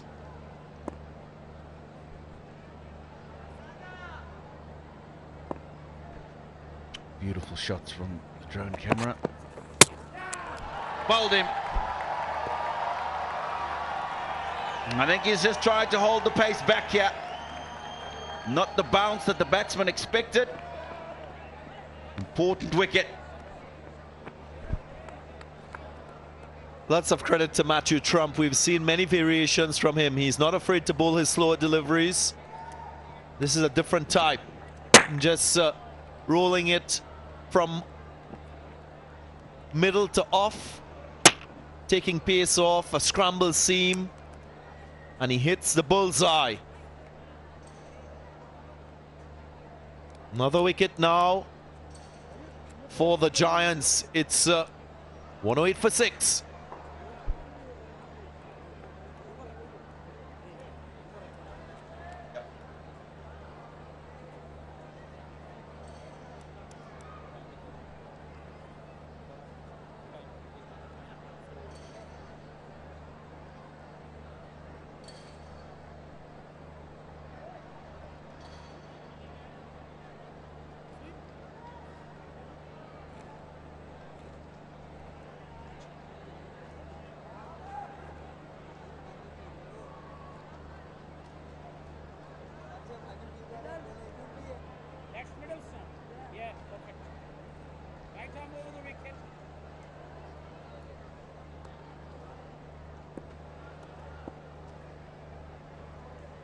Mohammad Ismail, new batter.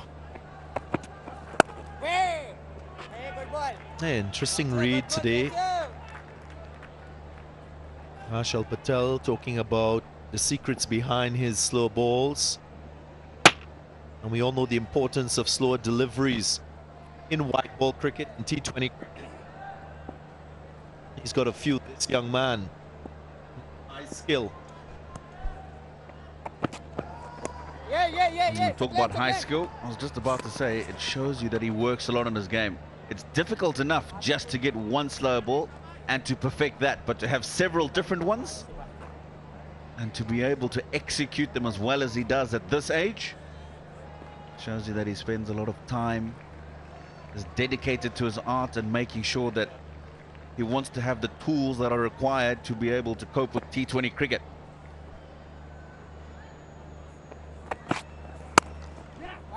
He's inspired by Andrew Russell, who has a slower delivery, not as many as Dwayne Bravo.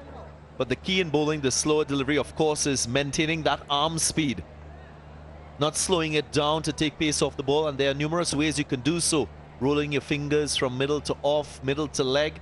Then there's that knuckle grip, where you don't grip the ball as firm as when you're bowling a fast delivery.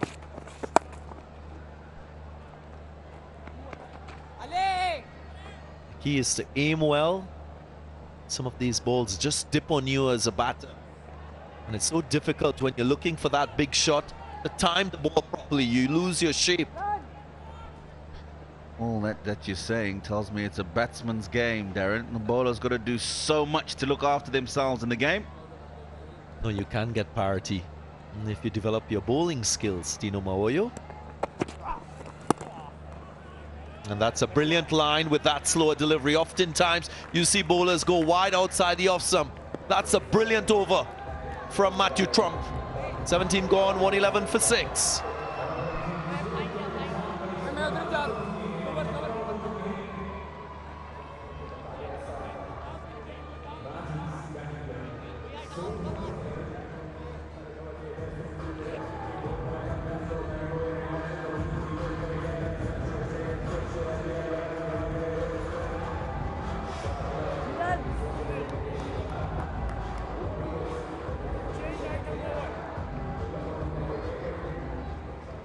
Last three bowlers really standing tall. Asfan 1 for 20 from his 4. Hassan Ali, the right arm off spinner, 2 for 25, and Matthew Trump 1 for 24. There's Ibtisam. Fast full toss. They might just check to see the height of this delivery when it got on to the batter. I think he'll be okay here. He was crouching down at the time that the ball got to him.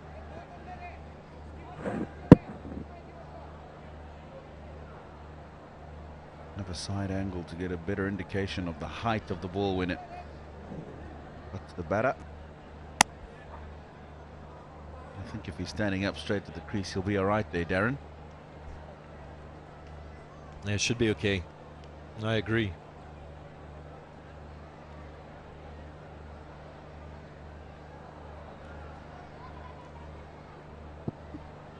Confirmation that it was under the waist.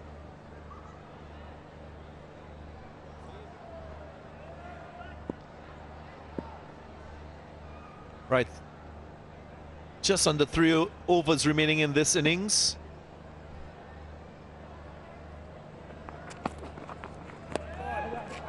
Tino Mawoyo, talk me through how these two and the batters to come can get at least 10 and above run rate from here on in to get them close to that 135, 140 marker. Boundaries, important of course. Boundary and over is good. Look to target the first couple of balls in the over. You manage to do that and then run well between the wickets for the remainder of the over. If you're lucky, get another boundary, then you get plus 10. But crucial, if you don't get those boundaries in the first couple of balls, look to get them in the last 2. And definitely still got to look to maneuver the ball into the gaps, run hard.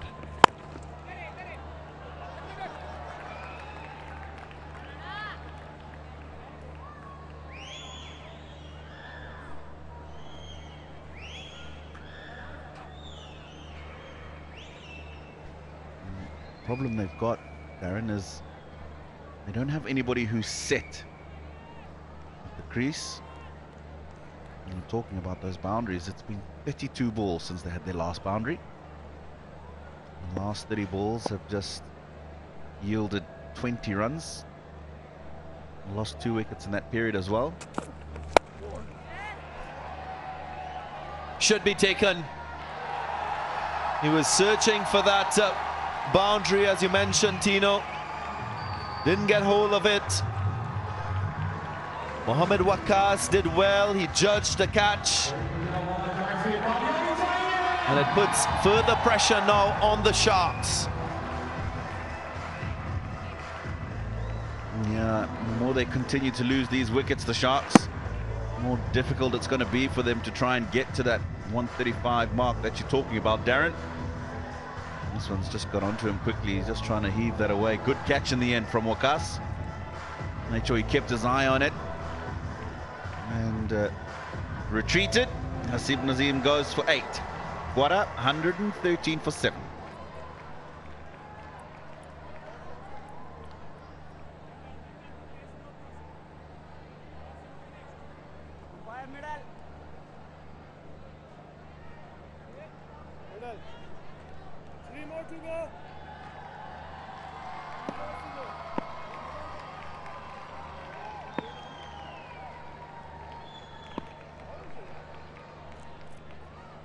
Halfway stage of this 18th over. How can Mohammad Shoaib find a boundary? And that is what should be uppermost in his mind. Like this. Making good contact. And really focus on the gap. But straight away you can see intent from Mohammad Shoaib. He's not looking to hang around. That's the last wicket. Old cross seam. Probably just got a bit of extra bounce out of the surface because of that. And using the hard length with pace on. Ibtisam. Again, hard length, pace on. Not a bad option. Oftentimes we talk about going for the Yorker, the defensive Yorker, which is wide outside the off-stump, or the attacking Yorker, which is wicket to wicket. This is also a good option. But of course, can't use it all the time.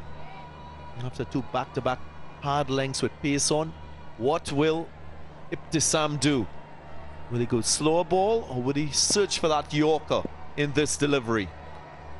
The final delivery of the over. Went hard length again.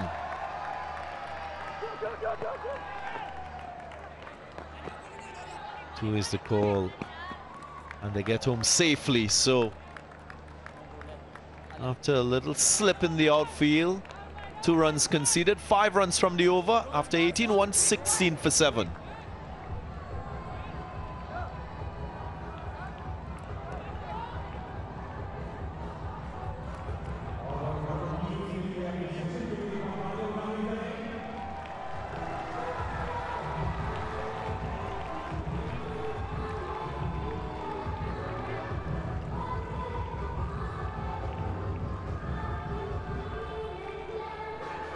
Two wickets fell in that power play, then 3 wickets were lost during the middle phase of the innings.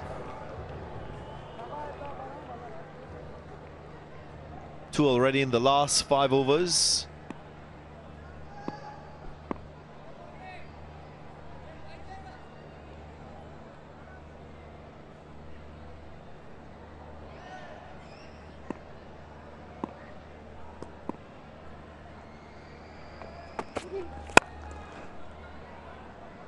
Boom strike, but straight to the fielder once more. I like the attitude of Mohammad Shoaib since he's been at the crease. He's only faced a couple of balls, from ball 1 showing some good intent. Realizing there's not many balls left in the innings.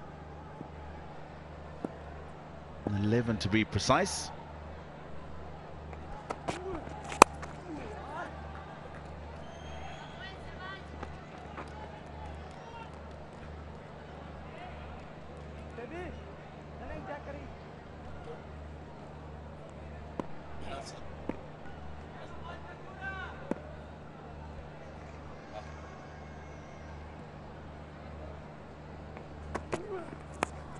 Another slow ball.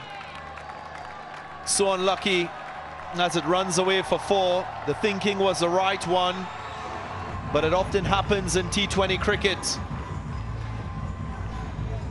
The thinking was right, and so was the field, because he's got the 3rd man up saying, if I take pace off the ball, then it's probably very difficult for it to run down to the boundary, but It's the momentum from the big swing from Shoaib that has allowed the ball to have enough on it to get to the boundary.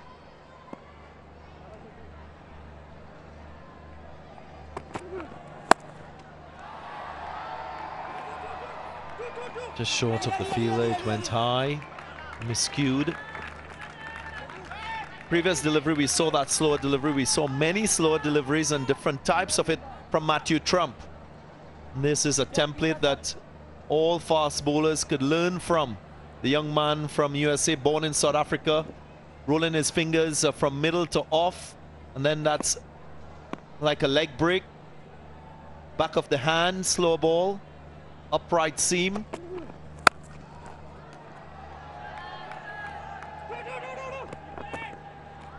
Early in this over from Aspinwall, we saw the slower delivery where bowler rolled his fingers across the seam from off to leg.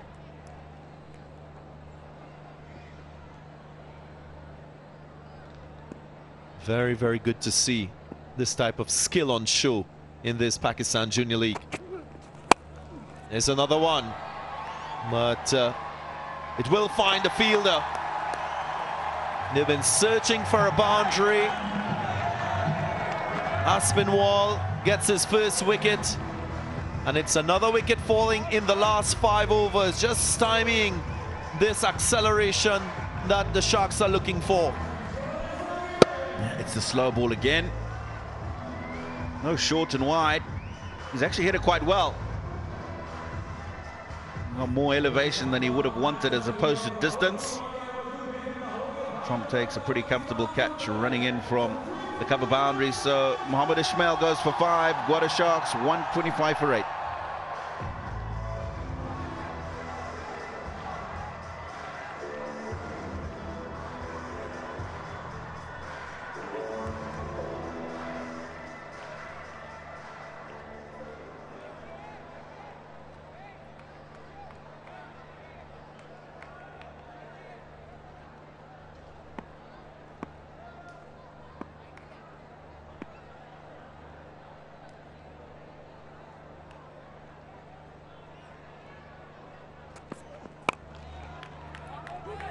Moment Kama, the new batter.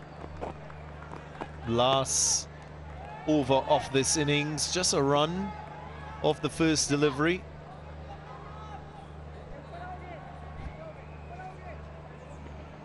It's another slow ball. He was looking to try and get that ball in front of the man at sweeper on the boundary.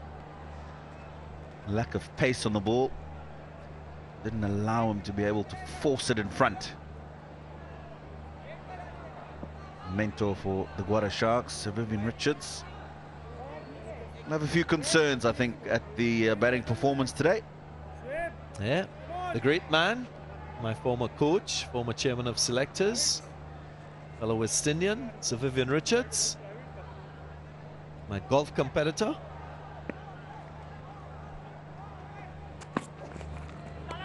I didn't realize he coached you, tough man. Run out.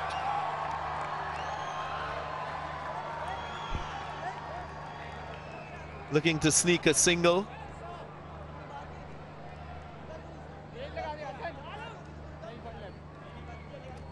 We'll look at this dismissal once more.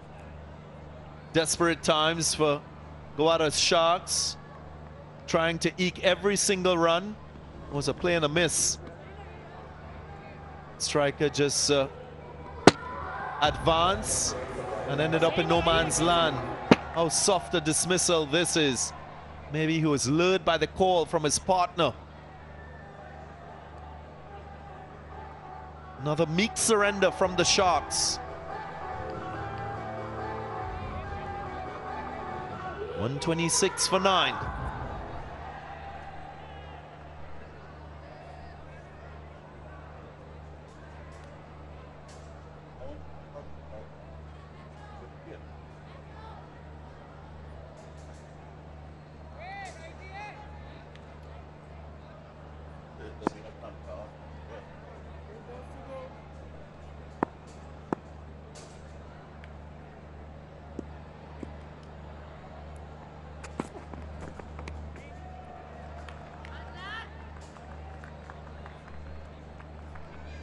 moment calm on strike, not making contact with the ball. Has to try and get as many runs as possible in these remaining 4 deliveries.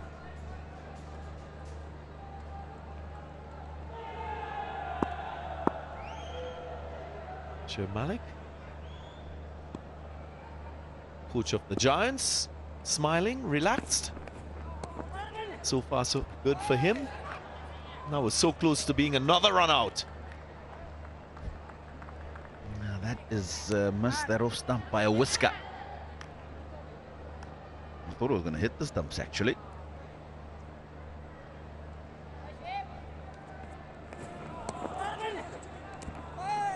Great effort from the keeper. And there was an opportunity down at the bowler's end as well. Chance for a double play. None taken. Right, 2 deliveries. Got to try and cover their stumps. Many of these batters just standing a little too wide. The line outside the off stump a little too far for reaching.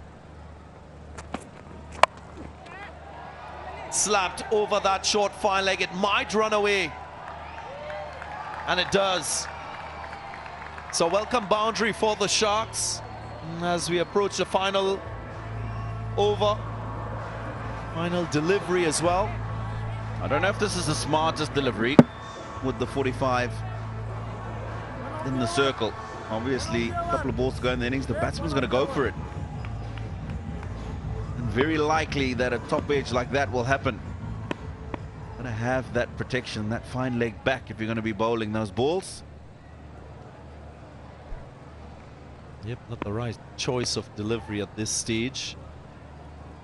With the field, there is a mid-off, so I expect that the line will be straight if he goes full. Does go full, and it's a dot delivery and a wicket too. Direct hit, surely the striker run out. The umpire will just check to confirm. And it will be the end of the innings. They've been bowled out, the Sharks. Yep, by the look of it, he's way short. And we should get confirmation of that 10th and final wicket. So a powerful end to the innings with the ball from this Gujranwala Giants team. Just 27 runs from the last 5 overs and 5 wickets. And it's a team with 2 wins from 2 matches. And the character of the Giants really stalled them with their batting effort first time up. They really did struggle to get going from the beginning. Early loss to the captain. Having a look at the bowlers. A couple of wickets each for Hassan Ali Jr. and Aspinwall, and then a wicket apiece for Trump, Asfand and Nawaz.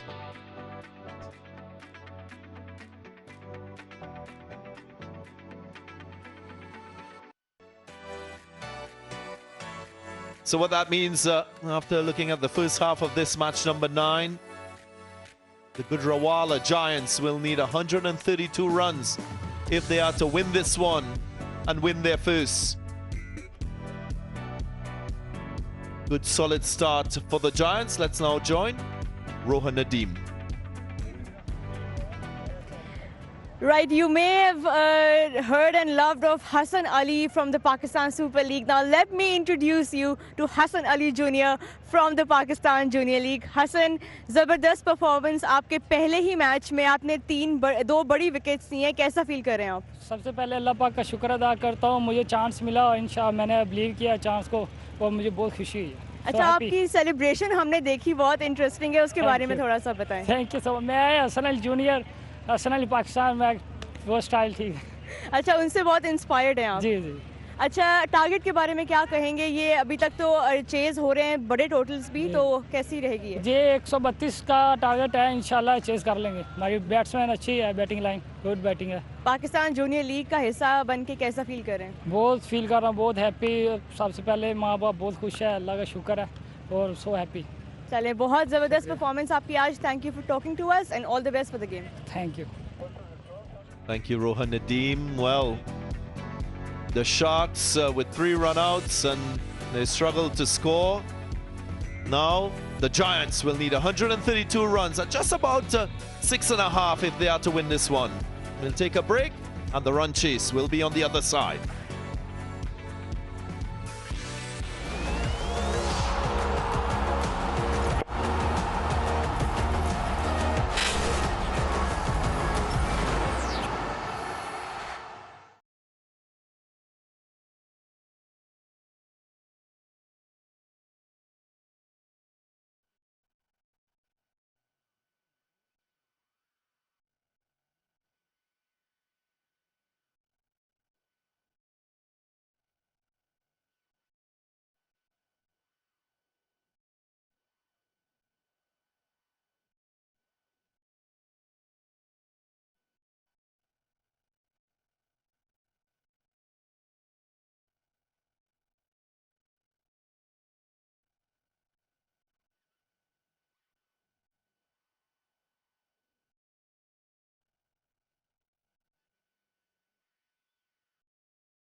An eventful first half of this match number 9.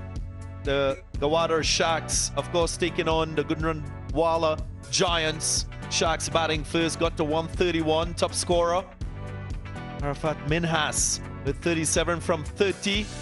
Luke Benkenstein also contributed well with his 26. A look at the highlights and the wickets to fall. The first was that of Shamil Hussain, ball behind his legs, and then as soft as you can get, the wicket of Mohammad Zulkifal. That was the third wicket, Luke Benkenstein. And there were quite a few run-outs. First, Benkenstein himself. And it continued. Arafat Minhas, Saad Masood playing across the line. That was a wicket of Hasid Nassim looking for a boundary, and they found the going tough. Another strike that didn't go to the boundary line, went to hand. And they allowed this Giants team to take control of the innings. Soft run out from the wicketkeeper with good awareness. And there again, missing the stumps on the striker's end, and the bowler doing the rest in securing the third run out of the innings. And that is when the innings close. And they finish on 133. So the Giants will need 132 if they are to win, at just about 6.6 runs per over. Take a break and we come back with the run chase.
Welcome back to the Gaddafi Stadium, Lahore. Here it is. Gwadar Sharks being asked to bat first. 131 all out in 19.5 overs, and the target is pretty clear.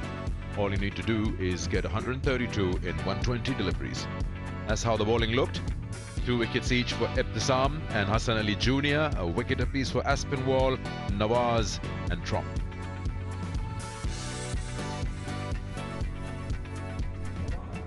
So 6.6 runs in over is what the Gujranwala Giants need to score at to get to that 132 to win this match and their first match in the PJL.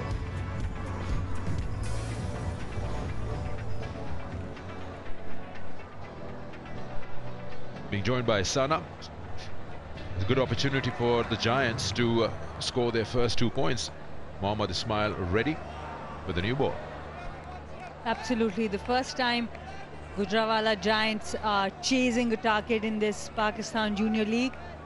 Hasnain Majid has been promoted up the order after his 50 runs with Siobhan Daniel in the last game. Hamza Nawaz comes in place of Azan Awais, who was not able to score in the couple of outings he was provided. Gwadar Sharks have been able to defend 150, but this is altogether a different thing. 132 on the board, so at least 20 to 30 run shot. The Giants haven't really had a good power play. They keep losing because the last time they were out here, they were 21 for 4 when Siobhan Daniel and his partner helped them out, got them out of trouble and took them to 179. That's why they have changed the opening pair. Hasnain Majid up the top, Hamza Nawaz is there. And they have made 4 changes in the team. Both the bowlers that came in were quite effective. Hassan Ali Jr. especially.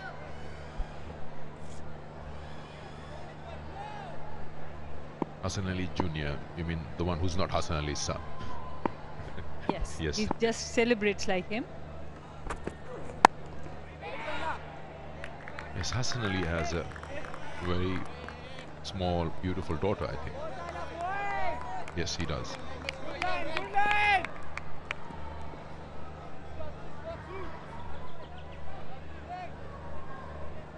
Uzair Mumtaz, the captain, padded up next. Big opportunity for them, a good toss to win. For Gujranwala Giants, they have lost both tosses and lost both games. Edged and gone over first slip. Good stop there by third man. Coming back for 2. Good bowling by Mohammad Ismail. He got a thick edge, outside edge of Hasnain Majid. There was definitely a chance there. At this level, these need to be taken, these catches. Luke Benkenstein at first slip.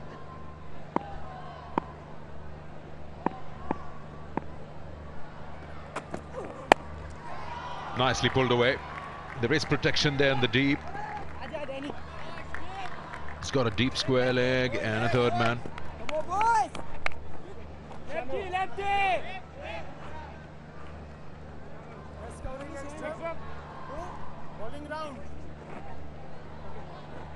Hamza Nawaz is going to face his first delivery.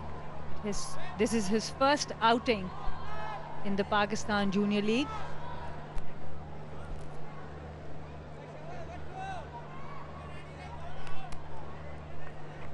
He's from Bahawal Nagar. Hamza Nawaz.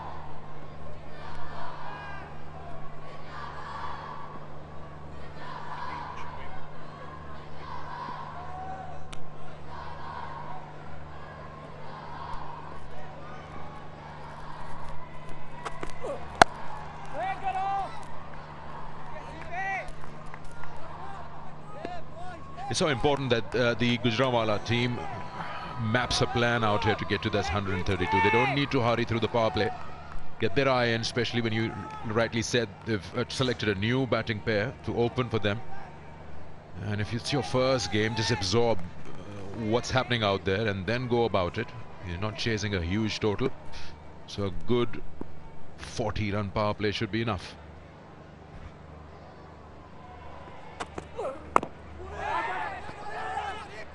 Good first over, just 3 runs of it. 3 for no loss.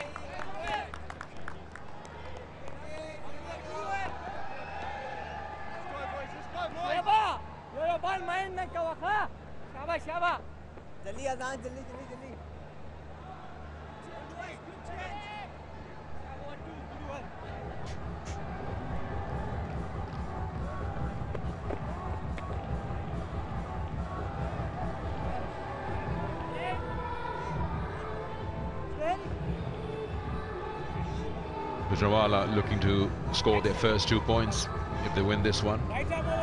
Then it opens up the table, like Sana supporting them, just to have everybody with an opportunity to get into the playoffs. Keep in mind, all the teams will play a maximum of 5 games before the playoffs start. That is what is available to them. Score as many points as possible.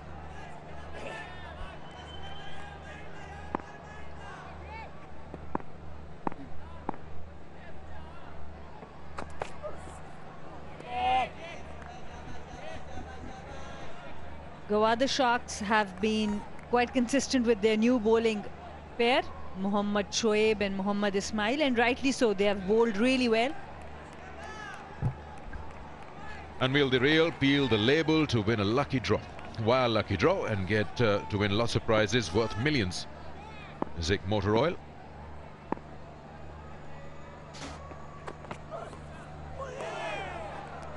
He's flashing outside the off stump. It's not a very convincing drive attempt. Probably would like to stay away from that for a bit. The seam position and the length is really good from Mohammad Shoaib. He's from Peshawar and he's one bowler who has bowled a double wicket maiden in this Pakistan Junior League.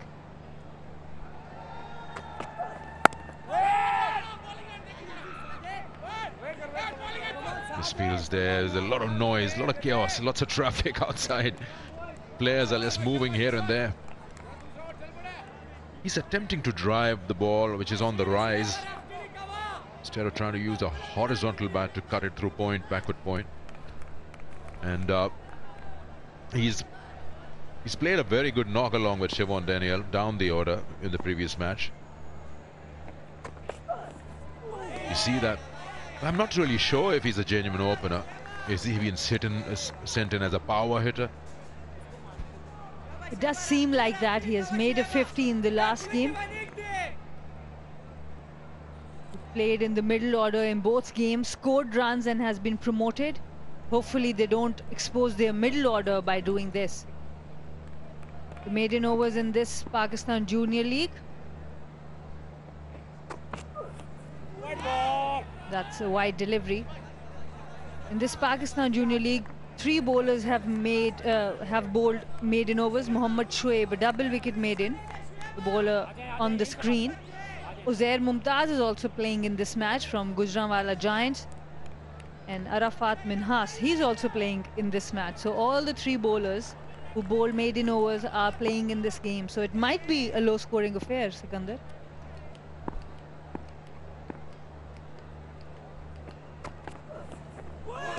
Yeah, he doesn't look like an opener. Uzair Mumtaz, yes, he's a part-timer. He's the captain of the Gujranwala Giants. And the bowlers have done well. This is his previous knock, Sana, which was against Bawalpur, and it was along Siobhan Daniel. This partnership and this knock saved them. They didn't win this match, but they scored 179.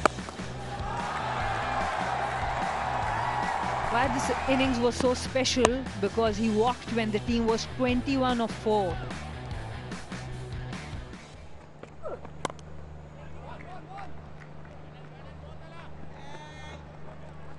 Yeah, after a couple of dots, he just taps it down to third for a single. Both these batters are new with the new ball. Hamza Nawaz has not played a match before in this Pakistan Junior League, and Hasnain Majid has only played in the middle order.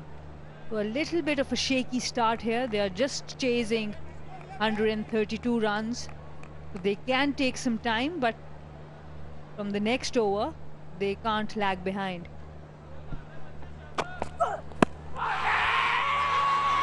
It's going down, it's going down. The umpire is not interested. End of the over, 2 gone. 6 for no loss.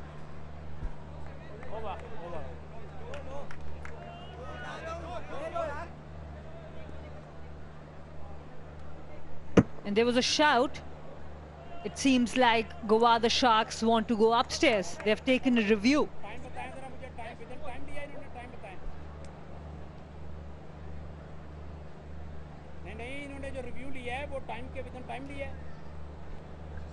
Have they asked for a review within the time provided? You got to do it within those seconds.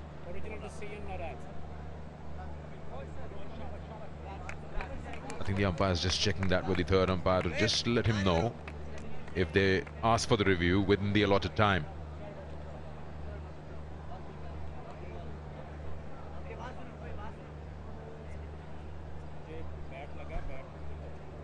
The first thing, he's absolutely perfect there with the front foot. The ball swinging in, good seam position there. The important thing is the impact.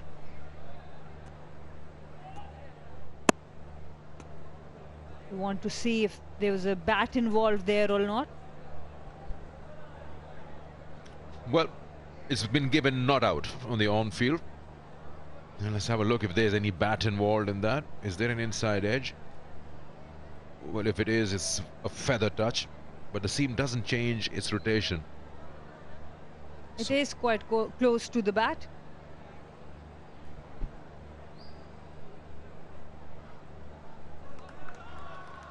And it's not out.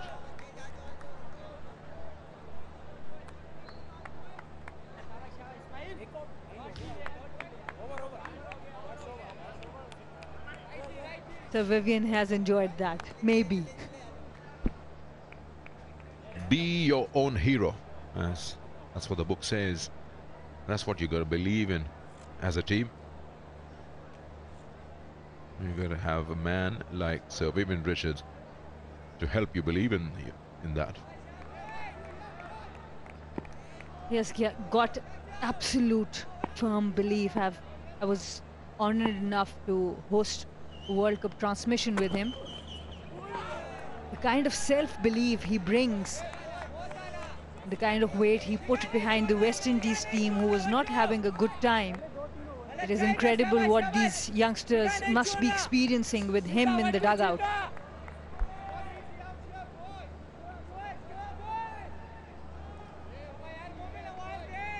Anything that's moving away, or even if it has got width outside the off-stump, Sana, what you notice about Majid with the new ball against the new ball is that he's just hanging his bat out or having a half a flash at it. This time he gets connection and he might earn a boundary. Just slowing down a little bit and it's gone for 4. Just couldn't flick it back.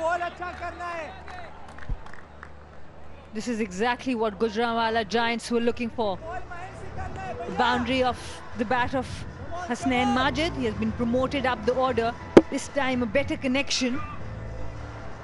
He was on the top of the ball, on the up. He played right from the middle of the bat. The fielder tried his best but couldn't throw the ball back.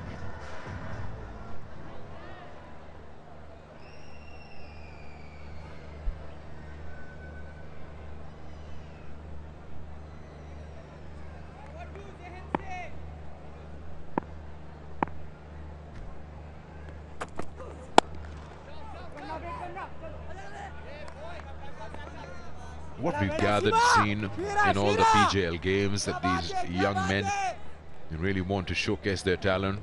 They want this opportunity and they're grabbing it with both hands. We've seen some classy batters, we've seen some good bowlers, both in quicks and spinners. But what needs to be looked into more as time passes by is the fielding and the catching and the running between the wickets, the calling, had too many runouts.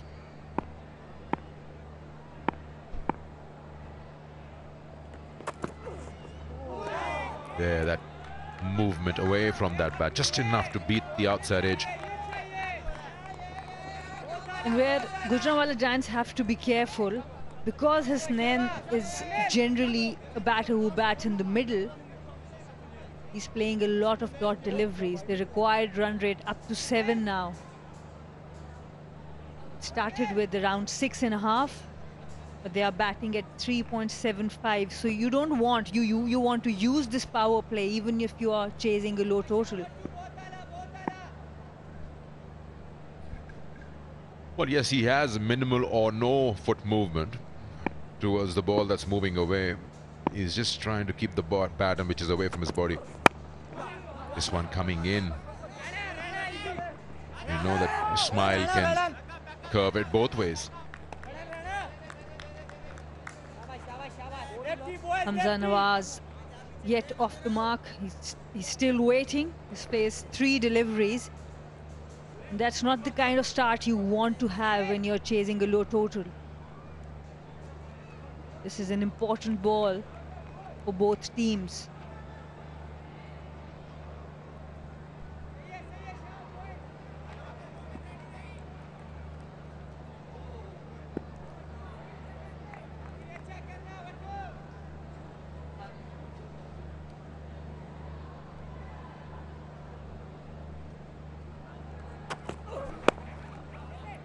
Just working it away.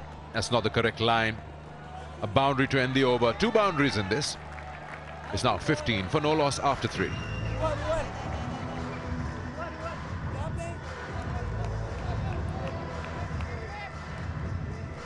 This had to be an important ball to finish the over. Hamza Nawaz off strike was gifted a ball onto the leg side. Just flicked it away, played it quite close to his body for 4 runs.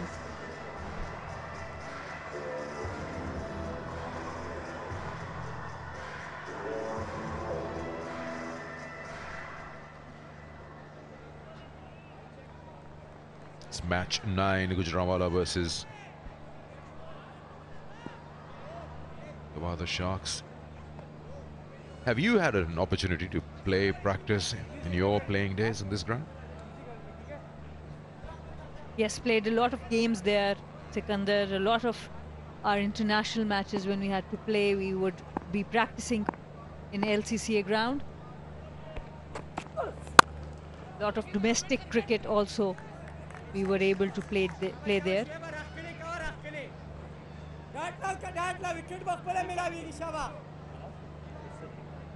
Osaka Batteries, that's the Juniors Ka Junoon contest. Osaka Batteries Facebook page is where you have to go, and you got to like the page, answer a simple question from Osaka Juniors Ka Junoon contest, and chance to win exciting prizes.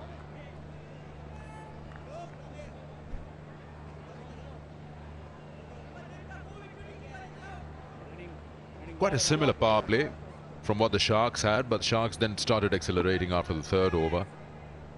They were around 5 and 6 runs in over, but at the moment Gujranwala Giants are scoring at 4.7. You can see at the bottom of the screen, 17 for 1. Oh, again, you know, you always feel something's going to happen when they take a quick single. The indecisiveness. Yes and no. That's been the big question mark. And both these teams have struggled today to use the power play. At this point, Gwadar Sharks were 19 for 1. Gujranwala Giants 16 for 0. And they've already played 13 dot deliveries in 3.2 overs. That's what she's saying. Use your head. Use your head. Should be a wide. It is. We've seen this exaggerated movement every time Aspinwall was bowling for them in the previous innings, coming round the wicket, trying to angle it into the left-hander. You end up just missing everything. Lots of extras we've seen. Also the ability to handle the new ball.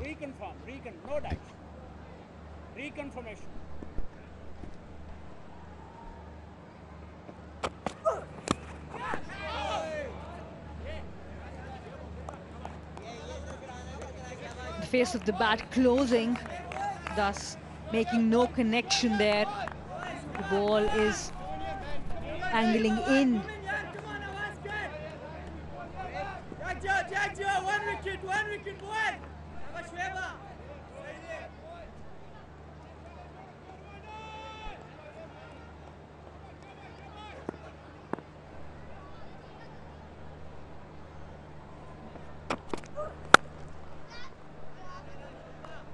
That's much better from the full face of the bat.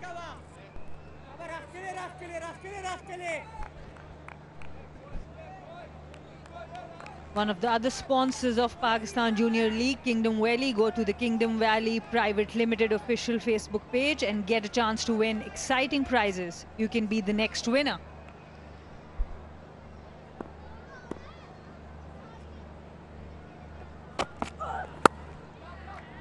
That's gone through. He's probably got a hand to it. That's taken the pace off the ball. It does seem like both the batters now are getting the hang of the pace and the bounce. Better shot. He middled it well. The fielder at point did a really good job to get a hand on that. Saved a couple of runs for the team.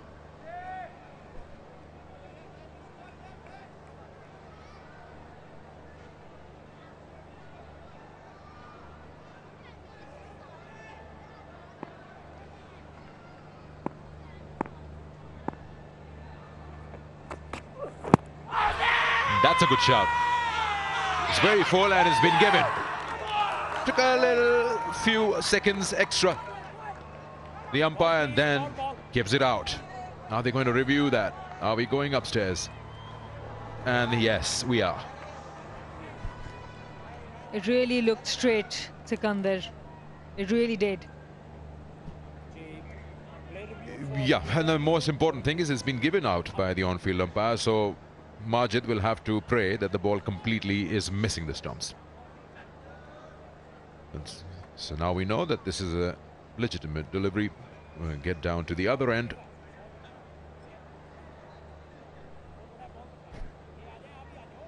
He has come in front of the stumps. Look at that. Missed it completely. You can still see that he's right in front of the middle and leg stump. Quite a straightforward decision there. Yeah, we're just checking if there's no edge, but it's been given out. And it doesn't seem like it's going to miss any part of the stumps for it to be overturned. It's angling away, and just at the point of impact, you can see it might clip leg. Just part of leg stump. Ghaffar Kazmi is the third umpire. Let's see what he decides. And the decision remains. The on-field umpire was spot on. 18 for 1 after 4.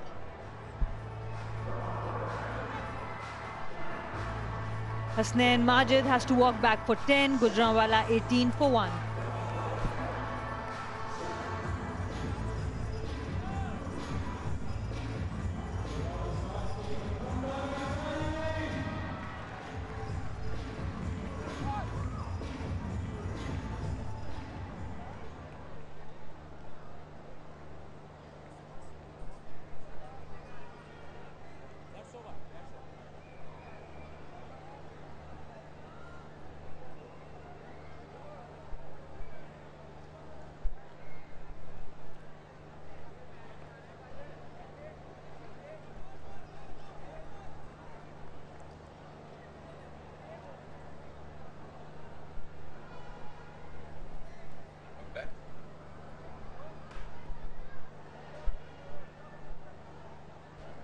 Captain walks out, Hussain Mumtaz. His best of 54. It was his first game. And he's out there at number 3. That's his usual number. In the last match, he came at number 4. Got out in the very first delivery. And the last over was a big game changer, Sikandar.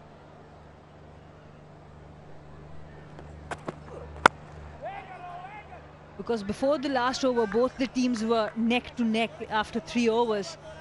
And now it's 11 runs difference between the two teams.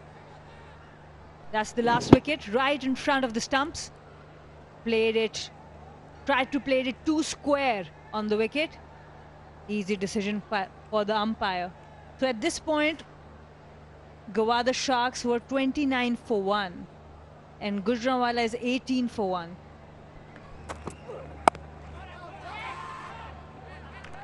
Hasnain Majid, I don't really know if that decision really was a smart one, but from the looks of it, it didn't really work for them. He was finding it tough to play the new ball compared to what he played down the order, his usual place, middle order.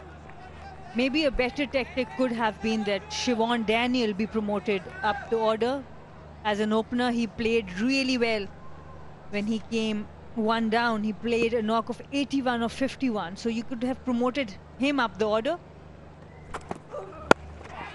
It's high in the air. It should be out, should be taken. Yes, the captain takes the catch.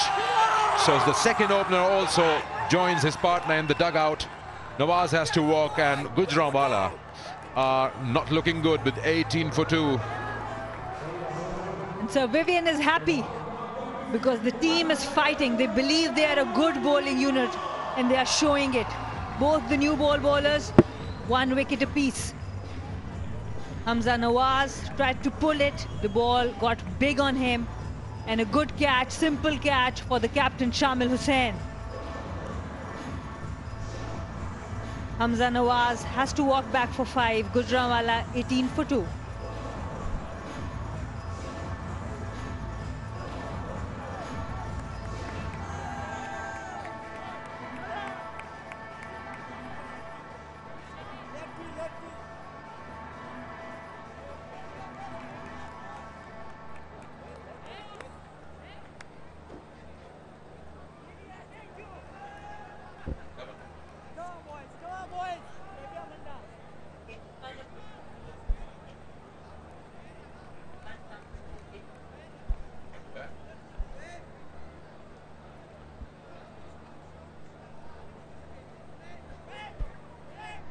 Siobhan Daniel had a great outing, 81 in the previous game.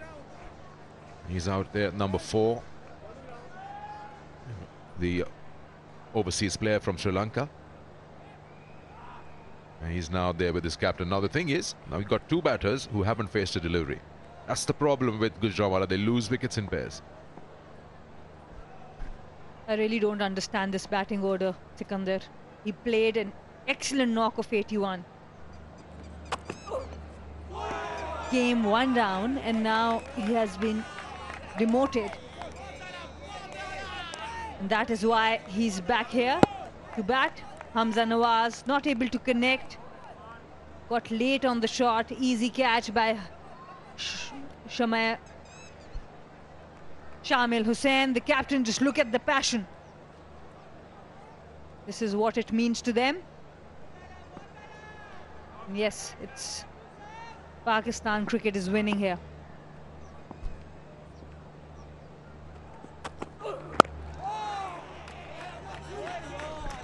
Yeah, I agree with you. He's more or much better an option technique-wise, Siobhan Daniel. Just the way how he has got everything correct. It's very textbook. This used to be a roundabout. It's not anymore, but the famous name, we're all aware of it, Liberty. In the heart of Lahore. It's right around the corner from the Gaddafi Stadium.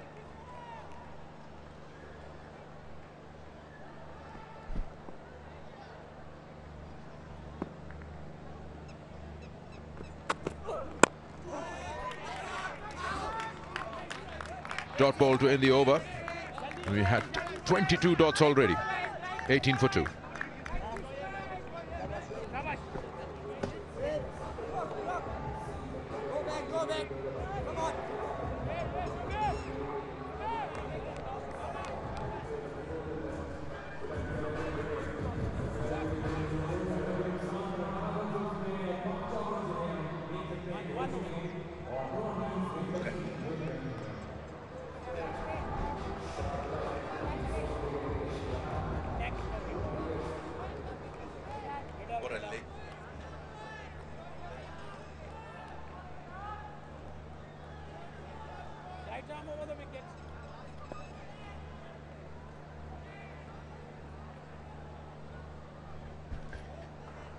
After 5 overs, 18 for 2. Gujranwala plays 31 for 2, which is what the Gwadar Sharks were on. Ended up on 131. 114 more required from now in 90 balls. Good last over. Maiden. Oh! Right, that will definitely be a no ball. I think that's just slipped out the hand of Shoaib. Well. Maybe the dew factor playing a role in this delivery. The grip of Mohammad Shoaib just being challenged because of the dampness of the ball. Free hit. Chance now for a boundary.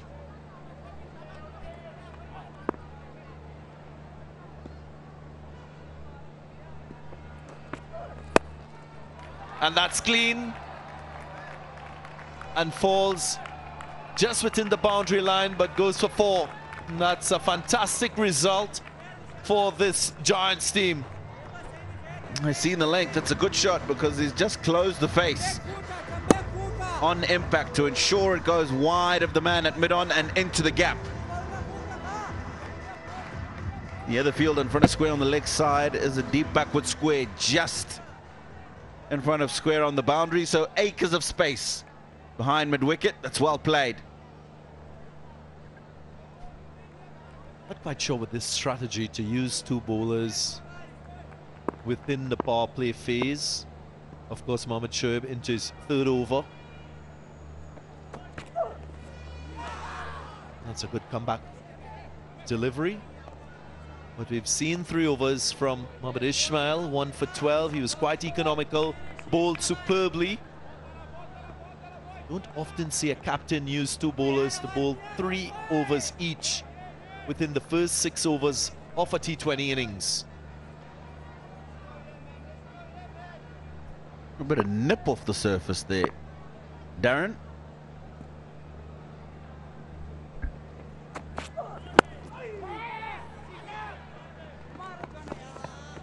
And of course, the strategy of bowlers being used in the power play overs, not an exact science, so Captain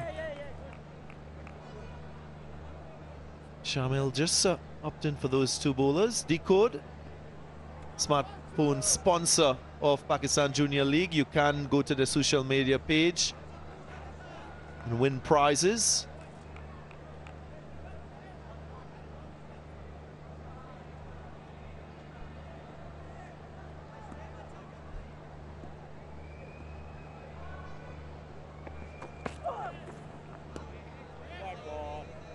That's a wide. Yeah, just finishing that conversation with using 2 bowlers in the first 6. Of course, we're seeing something from the surface. So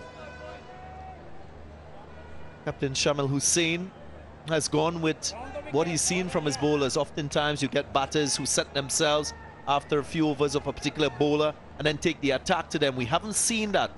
So it justifies his decision to go with 2 bowlers.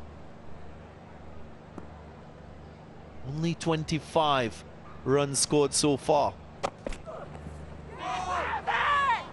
Oh, that's nicely bowled. Just a bit of nip off the surface. Ball dying before it gets through to the keeper.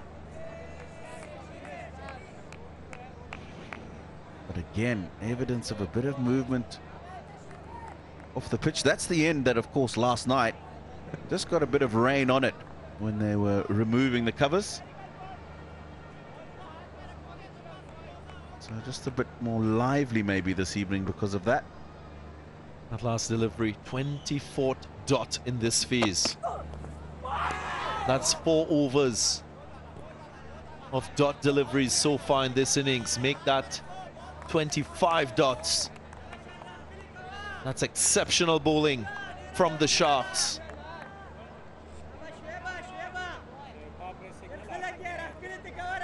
Always important to realize what stage you're at in a game, Darren, and what's required of you. You talked about the captain thinking and keeping 2 seamers on. It's probably the first time we've seen it throughout the competition. 2 bowlers in the power play. But at the moment, just hitting good areas, building dots and pressure. White ball. That'll be called wide. Sometimes you'll find maybe when a team doesn't have as big a total on the board as they would have liked, looking to attack and trying to get wickets. It doesn't work all the time. The approach at the moment from the Sharks is good. 26 dots in these first 5.5 overs, 26 for 2. Strangled early on during the power play. Full toss. Helped with a blunder in the field. He will get 4. And this will help their scoring rate. End of the power play. Again, quite low in terms of runs accumulated. 6 gone, 30 for 2. Just 4 fours in this phase of the innings. They found the going tough. The Gujranwala Giants. That was the first wicket. Then the second came soon after.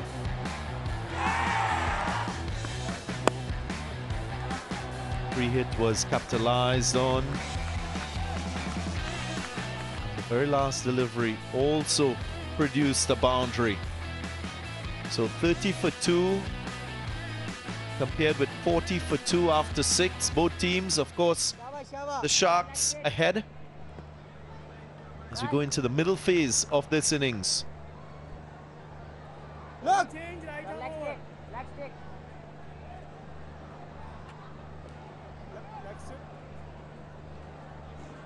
Just to contextualize what they've achieved in this power play against the Warriors. The Giants got 32 for 3 against the Royals, 24 for 4. So they're accustomed losing wickets in that first phase of the innings. Time now for Saad Masood, the right-arm wrist spinner.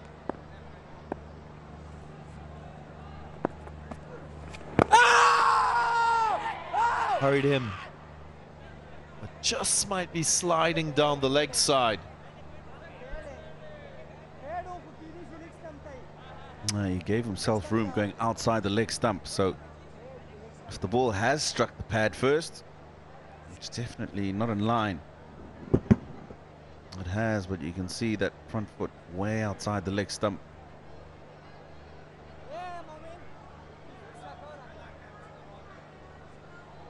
Change in the field. 2 fielders go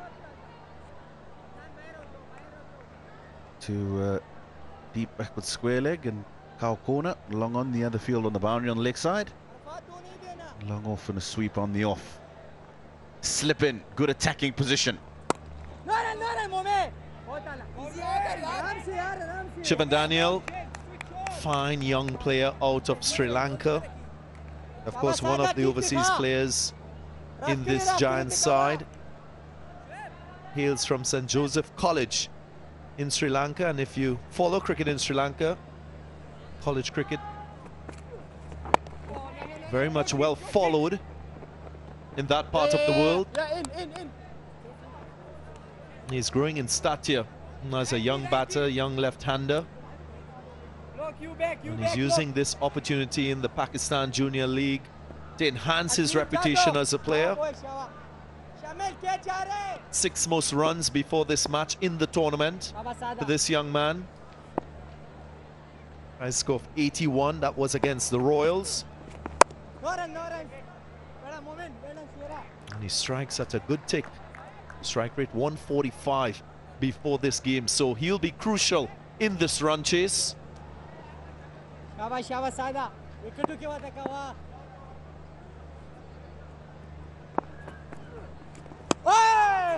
he showed a maturity that was very impressive to see when he got that 80-odd. Team at one stage were 21 for 4 in that match. It was his innings that really kept them alive and got them to a decent total.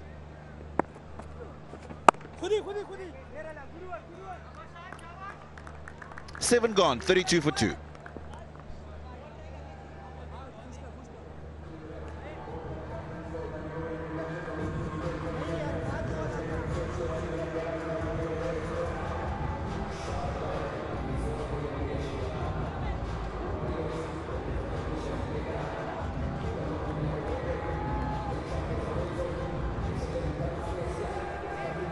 Lefty straight, lefty.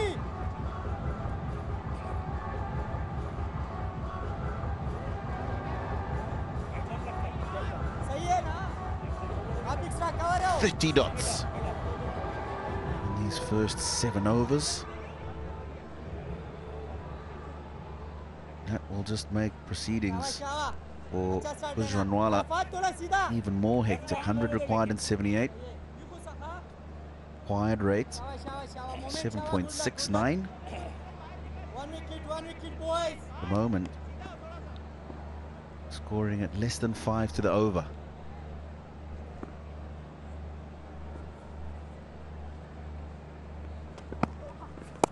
One. Momin Kama, Relax, relax. left arm wrist spinner now. This will be a test for Shivan Daniel and his captain. Again, staying with Shivan Daniel, well, he played in the Under-19 World Cup held earlier in the Caribbean, represented Sri Lanka. A surprise, he only produced 83 runs from his 6 innings in that tournament. Noran, look. Yeah. Oh. But to his credit, and more recently, he was a member of the Sri Lanka Under-19 team that toured England. It was back in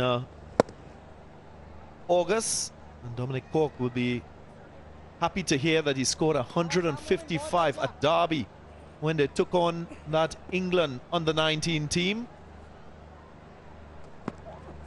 So this young man has shown class, has shown that he has the appetite for big run scoring.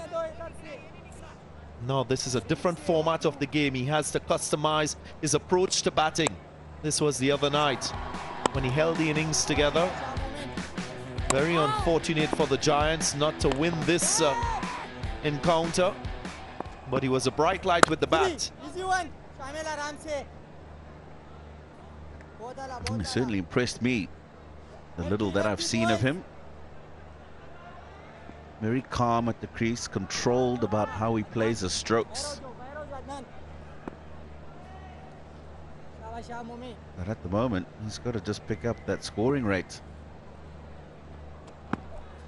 If they are going to get anywhere near or chase that down, he'll be very instrumental, the innings that he plays from now on.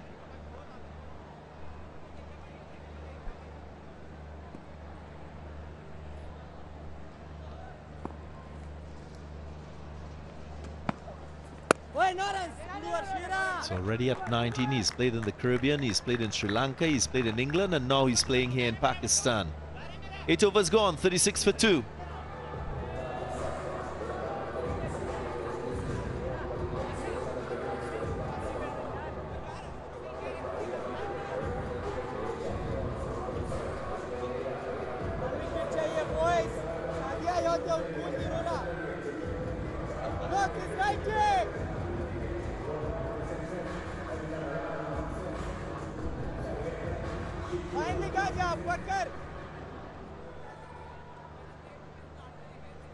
This partnership has to dig the Gujranwala Giants out of this hole.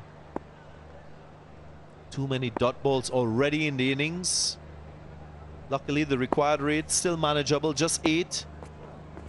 And as we've seen in this tournament, spinners are usually more economical than fast bowlers, so that will compound the issue in terms of the difficulty to score runs fluently. Yeah, that was before this match. Spinners, their economy 6.6 as compared to 8.3 at last column. Catch it. That's a terrific stroke, but went straight to the fielder. Nazim just couldn't hold on. Is this the luck required to shift this momentum in the game in favor of the Giants? Wow, golden opportunity. The ball ended up a bit fuller than he thought, and that's why he didn't get the elevation, but that should have been taken. At this level, that is a pretty simple opportunity. disappointed the technical staff. I'm just looking at Viv Richards there, Darren. You mentioned in the early innings while we were on air that he coached you. I didn't realize that. What level was that? And what kind of a coach is he? Of course, he does a lot of mentoring around the world now. Well, Sir Vivian Richards was the coach of the West Indies men's senior team back in 1999 when the West Indies team toured New Zealand. I was a member of that squad, and of course, just having Sir Vivian Richards around, the inspiration that he brought, and then his technical knowledge on the game. Great boost for us as a team.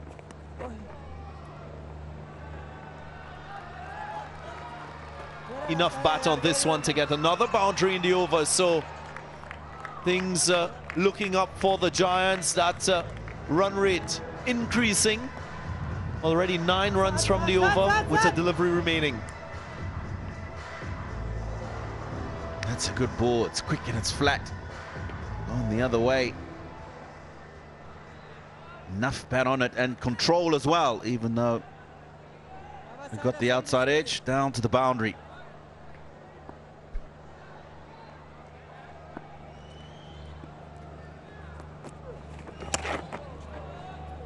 Missed out, but he'll get another delivery, and that's a wide.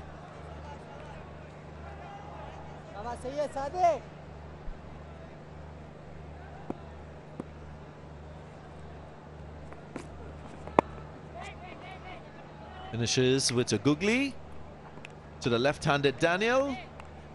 9 overs gone, 46 for 2.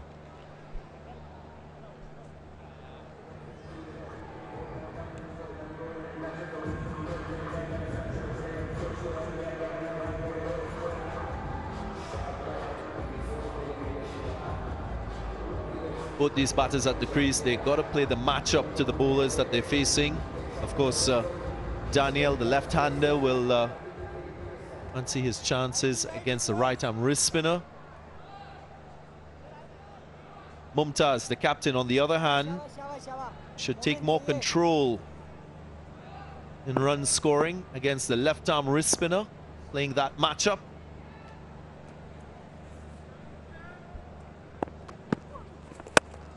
That was the wrong on. Did he get hold of it? He doesn't.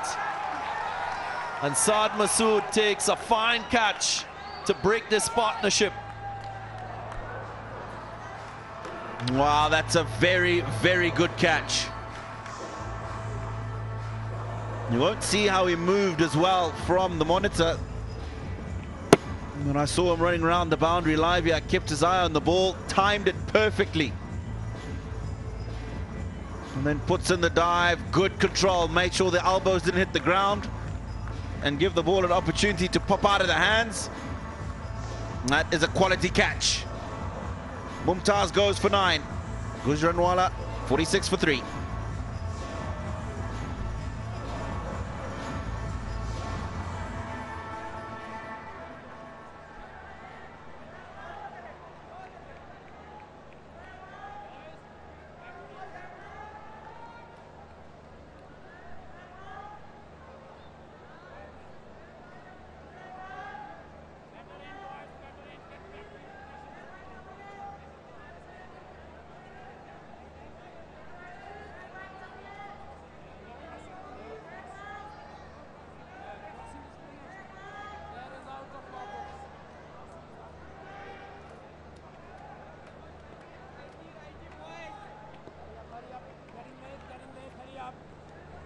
Crossing deleted from the law books.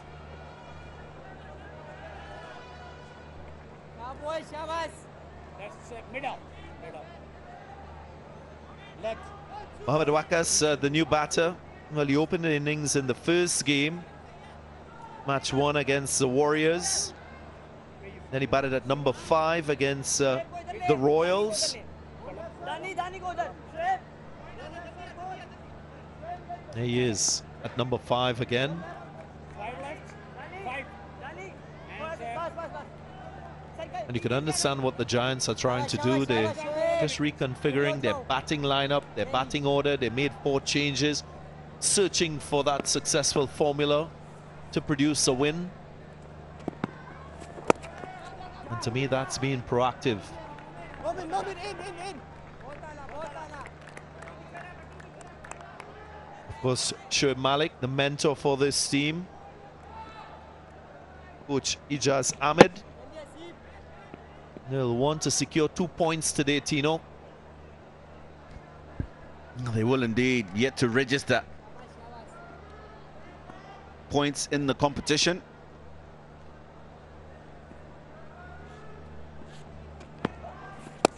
One look. Relax. Well, there's Siobhan Daniels out there. And they will entertain thoughts of being able to get close. 84 and 63. Run rate at 8 to the over. Waqas handy with the bat as well. 1 wicket more, boys. Come on.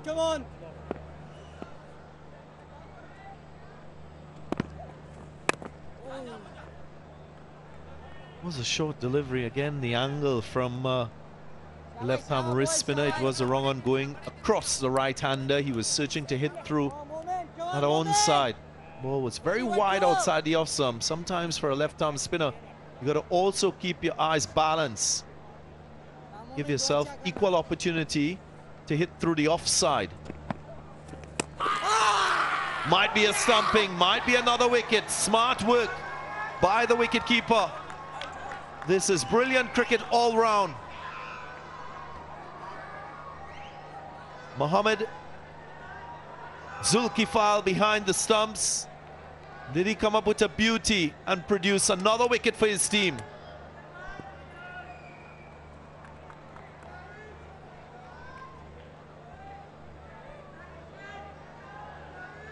Fair delivery. No questions about that. It's the other end that we're interested in. This is brilliant work. Well bowled to drag the batsman out the crease, got the ball to turn away from him. And the wicket-keeper.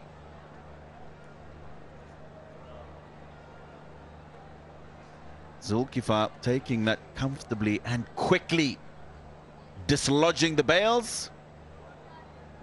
And there's confirmation, nowhere near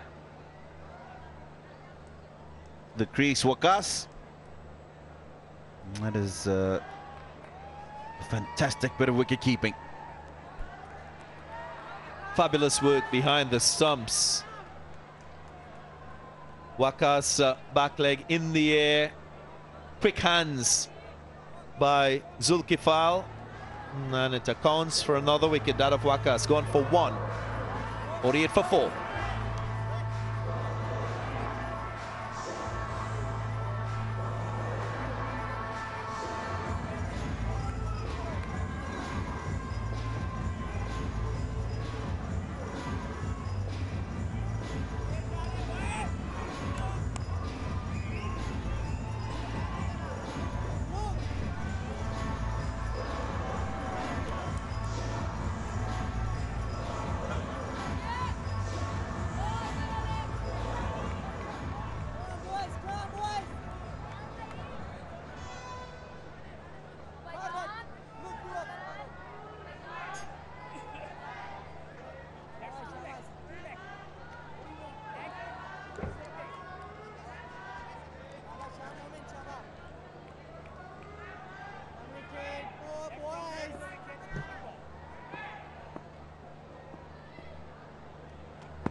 Single of the last delivery. 10 overs gone. It's 49 for 4.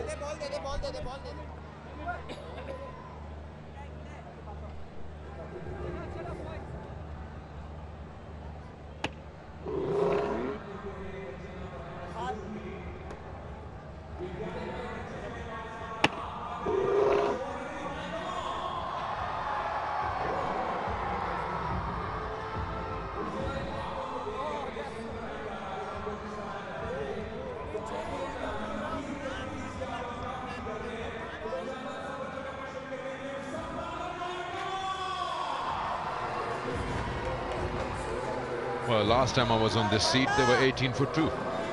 And they haven't really moved anywhere but the 49 for 4 now, halfway through. Gujranwala only for themselves to blame. First, didn't really understand the new opening pair. Clearly, Hasnain Majid didn't look like a genuine opener. He was sent to hit the ball hard. That didn't happen because in the first 5 overs, that's 30 deliveries. They played 22 dot.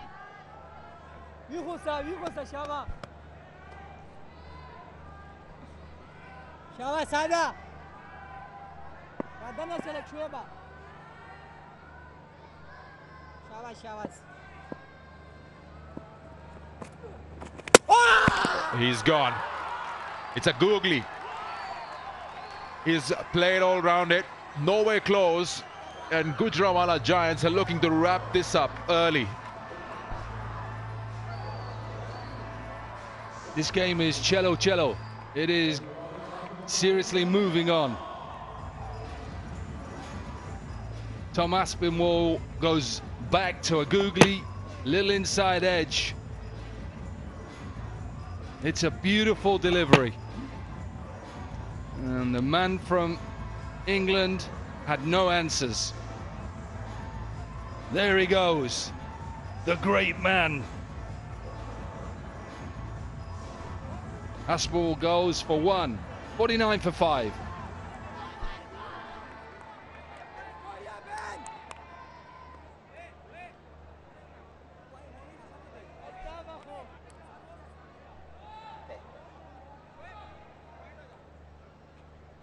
Boys.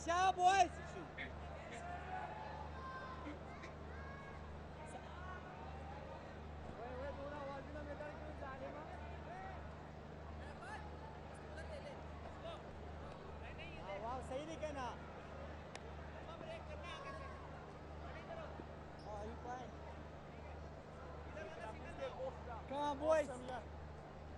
5 more. Ready रहना, boys. Asif single नहीं देना, थोड़ा आगे आ जाओ, आगे आ जाओ. Next time, yeah. शाबाश.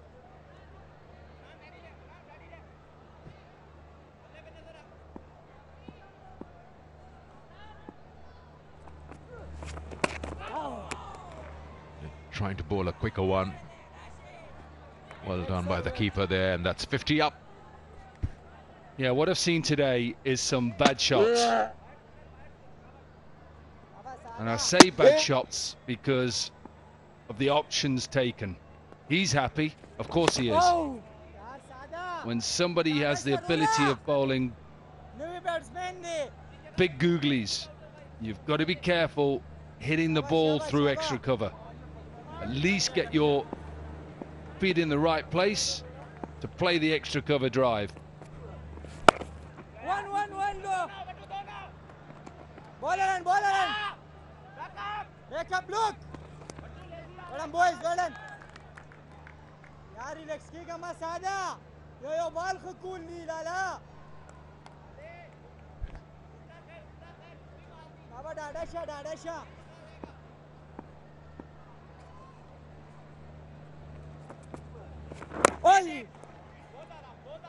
Thomas looked good with the ball. Let's find out what he can do with the bat. Read that googly for sure.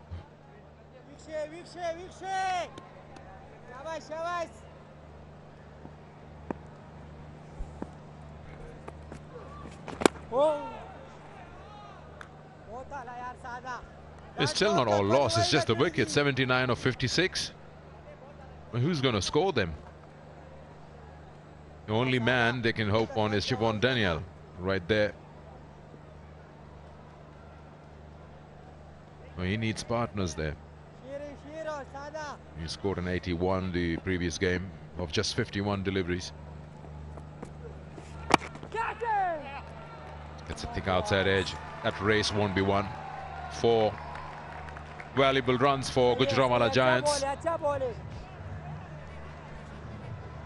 He's just flighted a couple of balls to new batter Trump.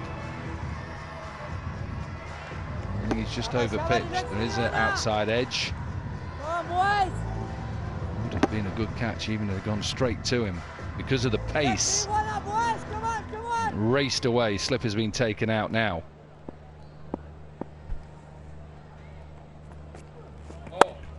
Gift, full toss, and it will be cut off. That's well done there in the deep. End of the over, 59 for 5.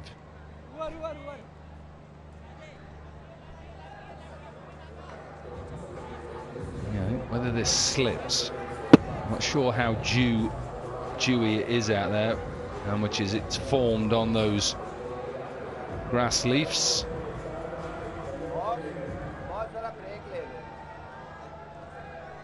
Bassett, the birthday boy today, had a cake.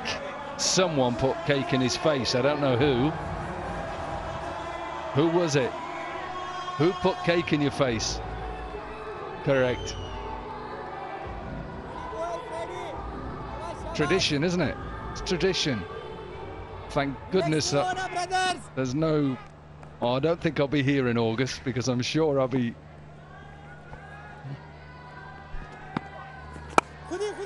Just the other day was Roja's birthday. You didn't follow the tradition then?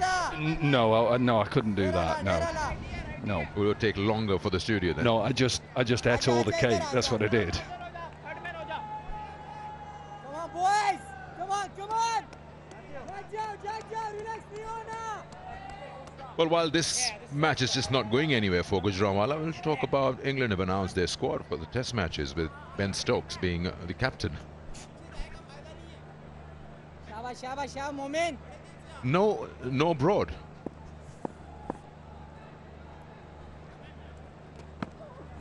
Oh, good delivery. Yeah, it's good to have Ben Stokes back as captain.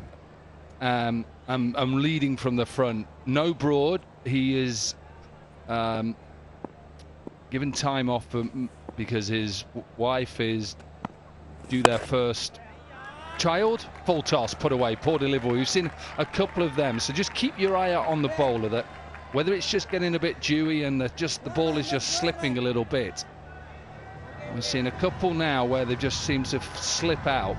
Not easy bowling, wrist spin when the ball and the seam is slippy. Yeah, getting back to that England side. Keaton Jennings is brought back into the England side. He's done well for Lancashire. Will Jacks will come over. Liam Livingstone, because of his ability to bowl spin, both off spin, leg spin, his ability to be positive with the bat, which is a Brendan McCullum, Rob Key, Ben Stokes plan. And have a proper keeper in Ben Folkes. And Jimmy Anderson will lead the attack. So it should be a good series. Look, for England to come here and win a series, they're going to have to play very well. Pulled away.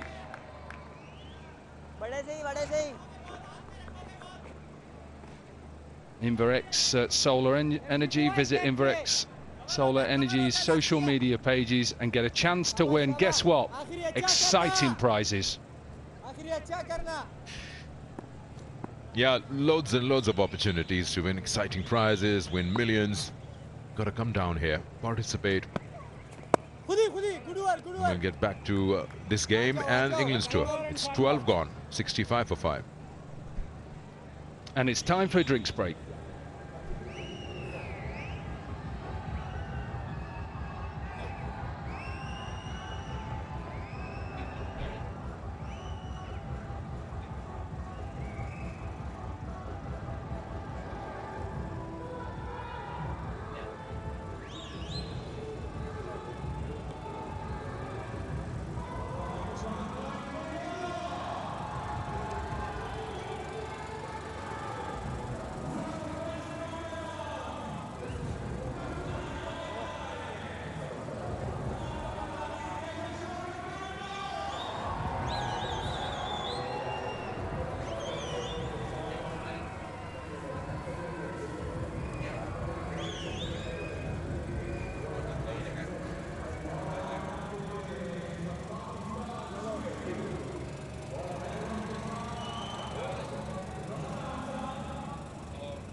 65 for 5, 12 gone. And this is fun and learning activity. Oh, we know Sanamir. This is a great activity, a great opportunity for the youngsters there. And not just Sana, we've also had Mushtaq Ahmed and Shoaib Malik out there. This is a big moment for these young girls, and they look up to Sana.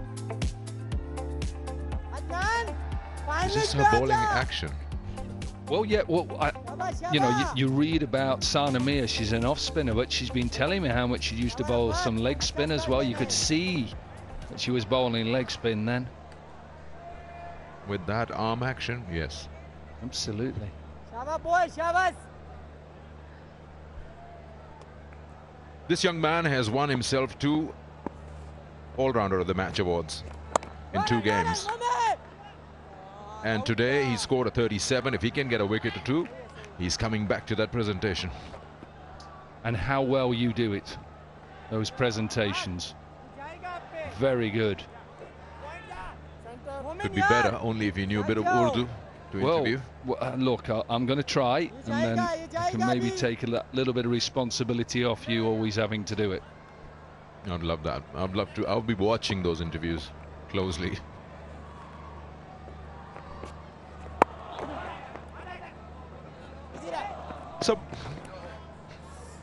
So here we are in the 13th over. Just break it down. What is the plan here that Gujranwala is going with? Well, I think most sides, when I say comfortable, they think 50 off the last 5.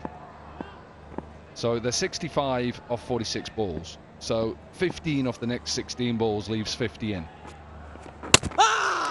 Problem is they keep losing wickets. Once again, spin has been the major factor for why now the Sharks are biting back. Matthew Trump goes back to a fullish delivery, doesn't really spin, it just skids. It skids on. And once again, Viv Richards is dancing. Yeah, he was expecting the ball to spin a little. He was playing for that. He's gone straight with the arm. Trump has to walk back. And he's got 14 to his name. Gujranwala, 67 for 6.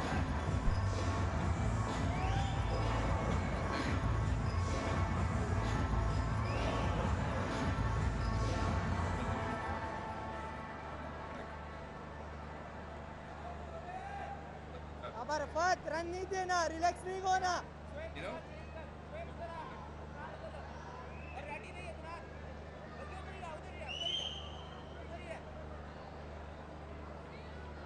शाबाश, आ गया, भैया आ गया।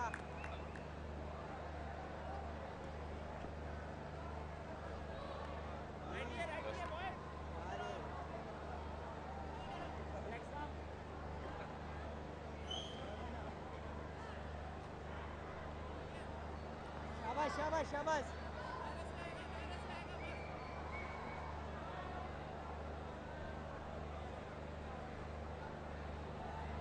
हमारा पाते, ये भी तुम्हारा wicket है।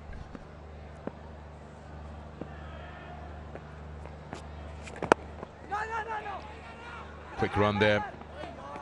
Ali Asman off the mark with that single. Let's have a look at the wicket again.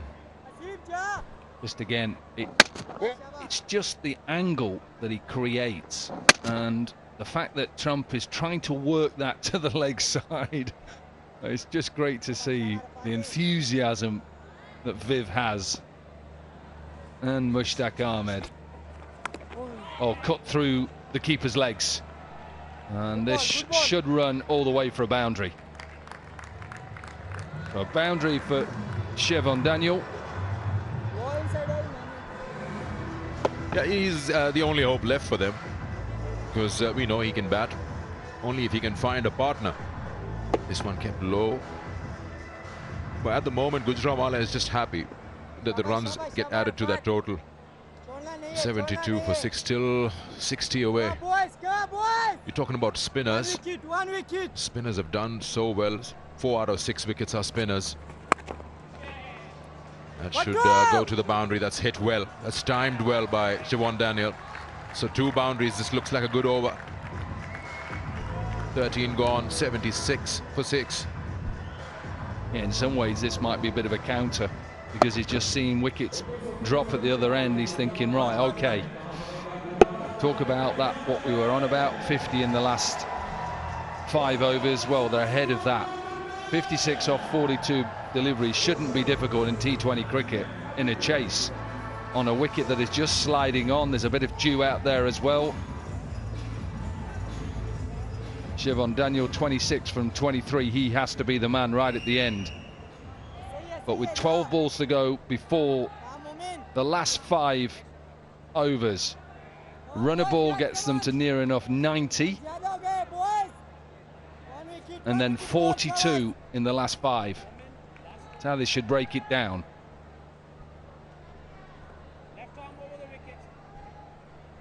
If there's dew, then the ball should come onto the bat, but what we've seen up till now is they're not getting bat anywhere close to the ball. Yeah, that's 2 is the call. It should be easily completed because there are big gaps there. Just see the towel that is tucked in the back of bowler's shirt.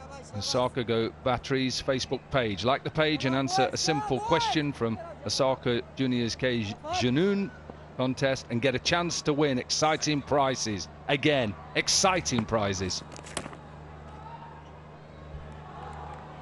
Yeah, and just see, I was just on about the towel there, because the fact that spinner's got to try and keep his hands dry, also keep the seam dry as well. I've seen a couple of deliveries just pop out as full tosses. Easily get through. What I like with this Momin Kumar is the fact that he bowls this wrist spin and he's got that confidence. You can see on the tyres of Buggy Cam that it's damp. But the fact that he's able to wrap his wrists around it, this isn't an easy art. Leg spin, both right hand and left hand, or wrist spin. Even driving that buggy isn't easy. I don't know how they do it. Well, I want to go of it. I really want to have a go of it. In fact, I might ask in the next game, can I actually have a go and see if I can go round. I like it when it's at the back, behind the keeper. I want to be able to have a go, surely. Do you want to control the camera or you want to drive this? Both of it. But you can't do both. Of course I can. They're 2 different controls. I also want to have a go at drone as well. Oh, I love drone. I hope they have a couple of those. You want to do everything, right? There we go. Boundary, or the dew is going to slow it down. No, it reaches the boundary. 4. It's a good shot. Just a little bit wider, and the 2 men that are just on the offside, and gets it past the finer one, it runs away. I can't do drone, you need a license. So that one's out, so I have to be Buggy Cam. I'll speak to Buggy Cam later. Once you ram that buggy into someone, they'll introduce the license for that as well. That has missed the off stump by a whisker. Beautiful delivery to end the over. 84 for 6. End of Matthew Trump off my favourite camera. Go on, keep going, keep going, keep going, you ripper. There's drone flying high above the Gaddafi Stadium. Just to remind anybody that's in the Lahore area who wants to come down and watch some exciting young players, it's free. Come down, completely free to watch any game, including the final, which is next Friday, a week on Friday. There's only one day where there is no games, and that's Monday coming. There's double headers on Friday and Saturday, so come down, come and watch it.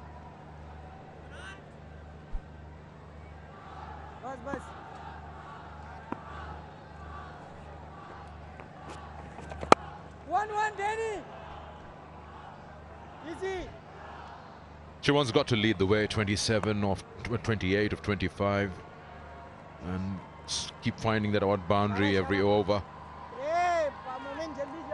You surely know that he's capable of it. Even Ali Asman, he's just come from the national T20, so he's played with the big boys. He's played with Shoaib Malik's team, Central Punjab. Well, Shoaib wasn't the captain there, but he's earned this spot over here. And that should be out. If it's bat first, it's out. It was quick. Bat couldn't come down in time. And just when I was talking about him, he's been given out by the umpire, but he's reviewed it. So we'll have to wait a little longer. It's whether he's got a bat on it. He seemed to go really quickly. Or whether it's just clipped the front pad on the way to the back pad. Let's go through the process. Front foot, fine. You can tell now, fine. Think about the angle created because he's a left arm. Does it hold? Yes. Does he get a bat on it? As you would say, nay. I think this is a good decision. What I'm seeing there is a gap between the inside edge and the ball. And it's just been pushed on back and forth so the third umpire can just see it, slow motion. And this is why it makes it such a good decision. The on-field umpire has one go at it. One go. Yeah, it's a good call because if it's that close to the bat, from what we see in the replay, it has not touched any part of that wood. And once it's given out on field, then God help you. Well, it's just out. Absolutely smashing into, I would say, middle and leg. I think it's an excellent on-field decision, getting communication from the third umpire. And you can perhaps pick up how excited the Sharks are. Ali Ashfand goes for 8. Well, they're in trouble. Gujranwala 85 for 7.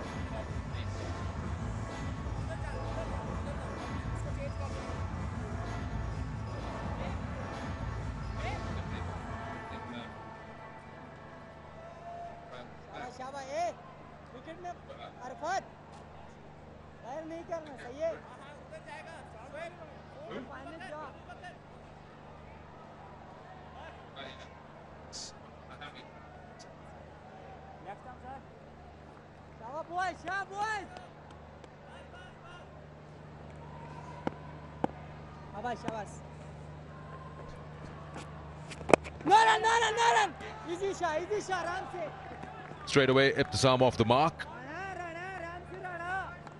They're 7 down. They're 7 down. They need 46 off 33. Great to see the kids coming in.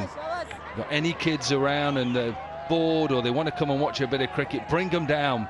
Come on. Lovely to see you smiling and enjoying yourself. Come and get involved. In the air, decided to take it on. This could be not just a wicket, the match as well. It is the big wicket of Chevon Daniel. He knew he had to take it and try and win it for the Giants. And he is the next one to fall for 28. Yeah, this chase is absolutely not planned by Gujranwala Giants. They're just getting desperate now as every wicket is falling. And Chevon Daniel couldn't do any different, realizing he's running out of partners, so he has to score big and score quickly. Was nowhere close to clearing that boundary there. In fact, the captain was in a good position. And that's the end of Chevon Daniel. And as Dominic said, perhaps the Giants as well.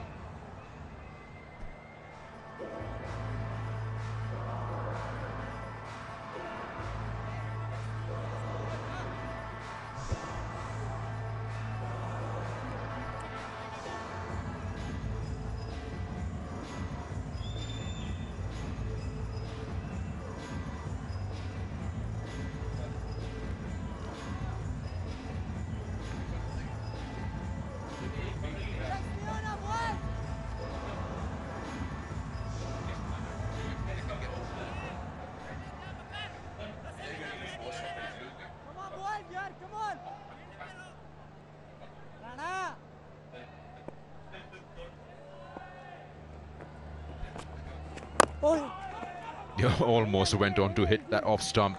Played it very late. That's the wicket of Siobhan Daniel. Well, the right man to have in the dugout, Mushtaq Ahmed. 6 wickets are spinners, and they make it 7. Well, surely this match is getting wrapped up pretty quickly. Gujranwala Giants are just falling like dominoes. By the way, your man again, you called it, all-rounder of the match, Arafat Minas. Wow, what a performance from him. 37 with the bat. He's now bowled 2 overs and got 4 for 13.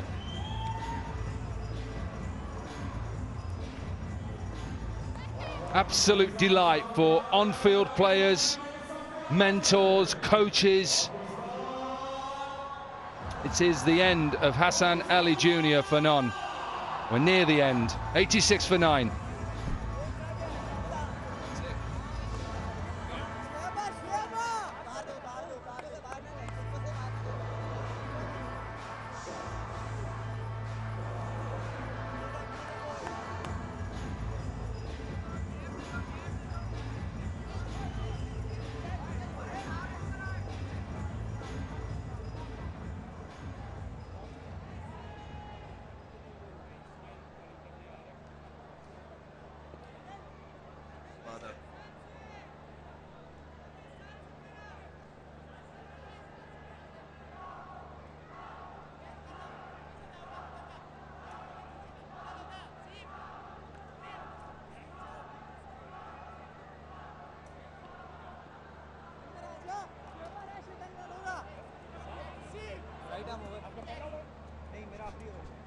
Well, it's all happening here.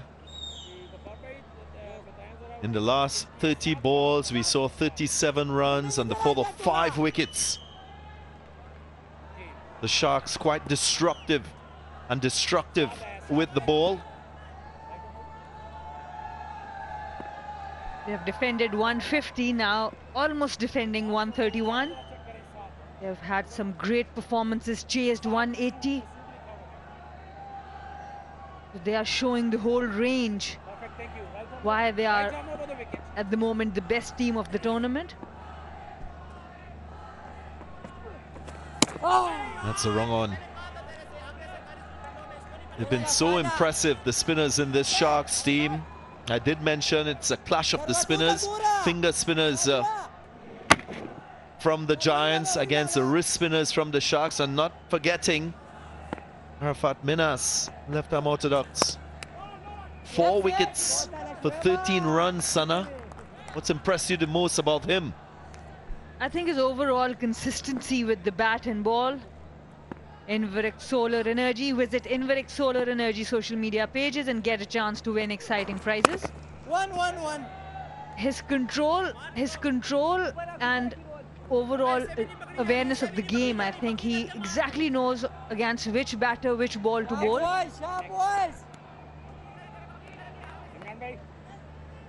Yeah, he had a fair bit of pace on that delivery. Went through the defenses of the batter. That of Hassan Ali Jr., not the son of Hassan Ali. And there it is. Final nail on the coffin. What an emphatic victory for this Sharks team once again. When they looked like they would be put under pressure with a total of 131, their bowlers, they've risen like a phoenix and done the job. They go on to win by 44 runs. As you mentioned in the first inning, they're wrist spinners. And this man on your screen, the mentor, Sir Vivian Richards, he has got something to do with this as well. The self-belief of this team is amazing. Whether they win the toss, lose the toss, whether they are defending a big total or a small total, they are coming out winning. The spinners have been really good. The fielding standards have been good. They are the strongest team with 3 foreign players from England. Sir Vivian as their mentor. The captain performed from the front in one of the crucial games, and the wrist spinners. Yeah, team high on confidence. with supreme skills, nice versatility. Keep talking about Sir Vivian Richards.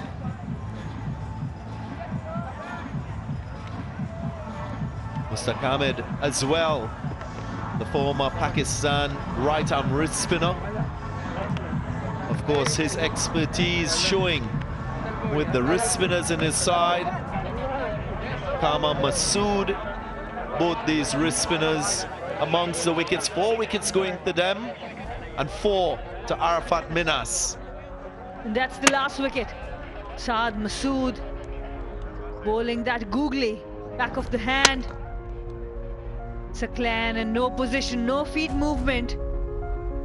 And Sir Vivian Richard is a happy man. They have been able to defend 131, this team.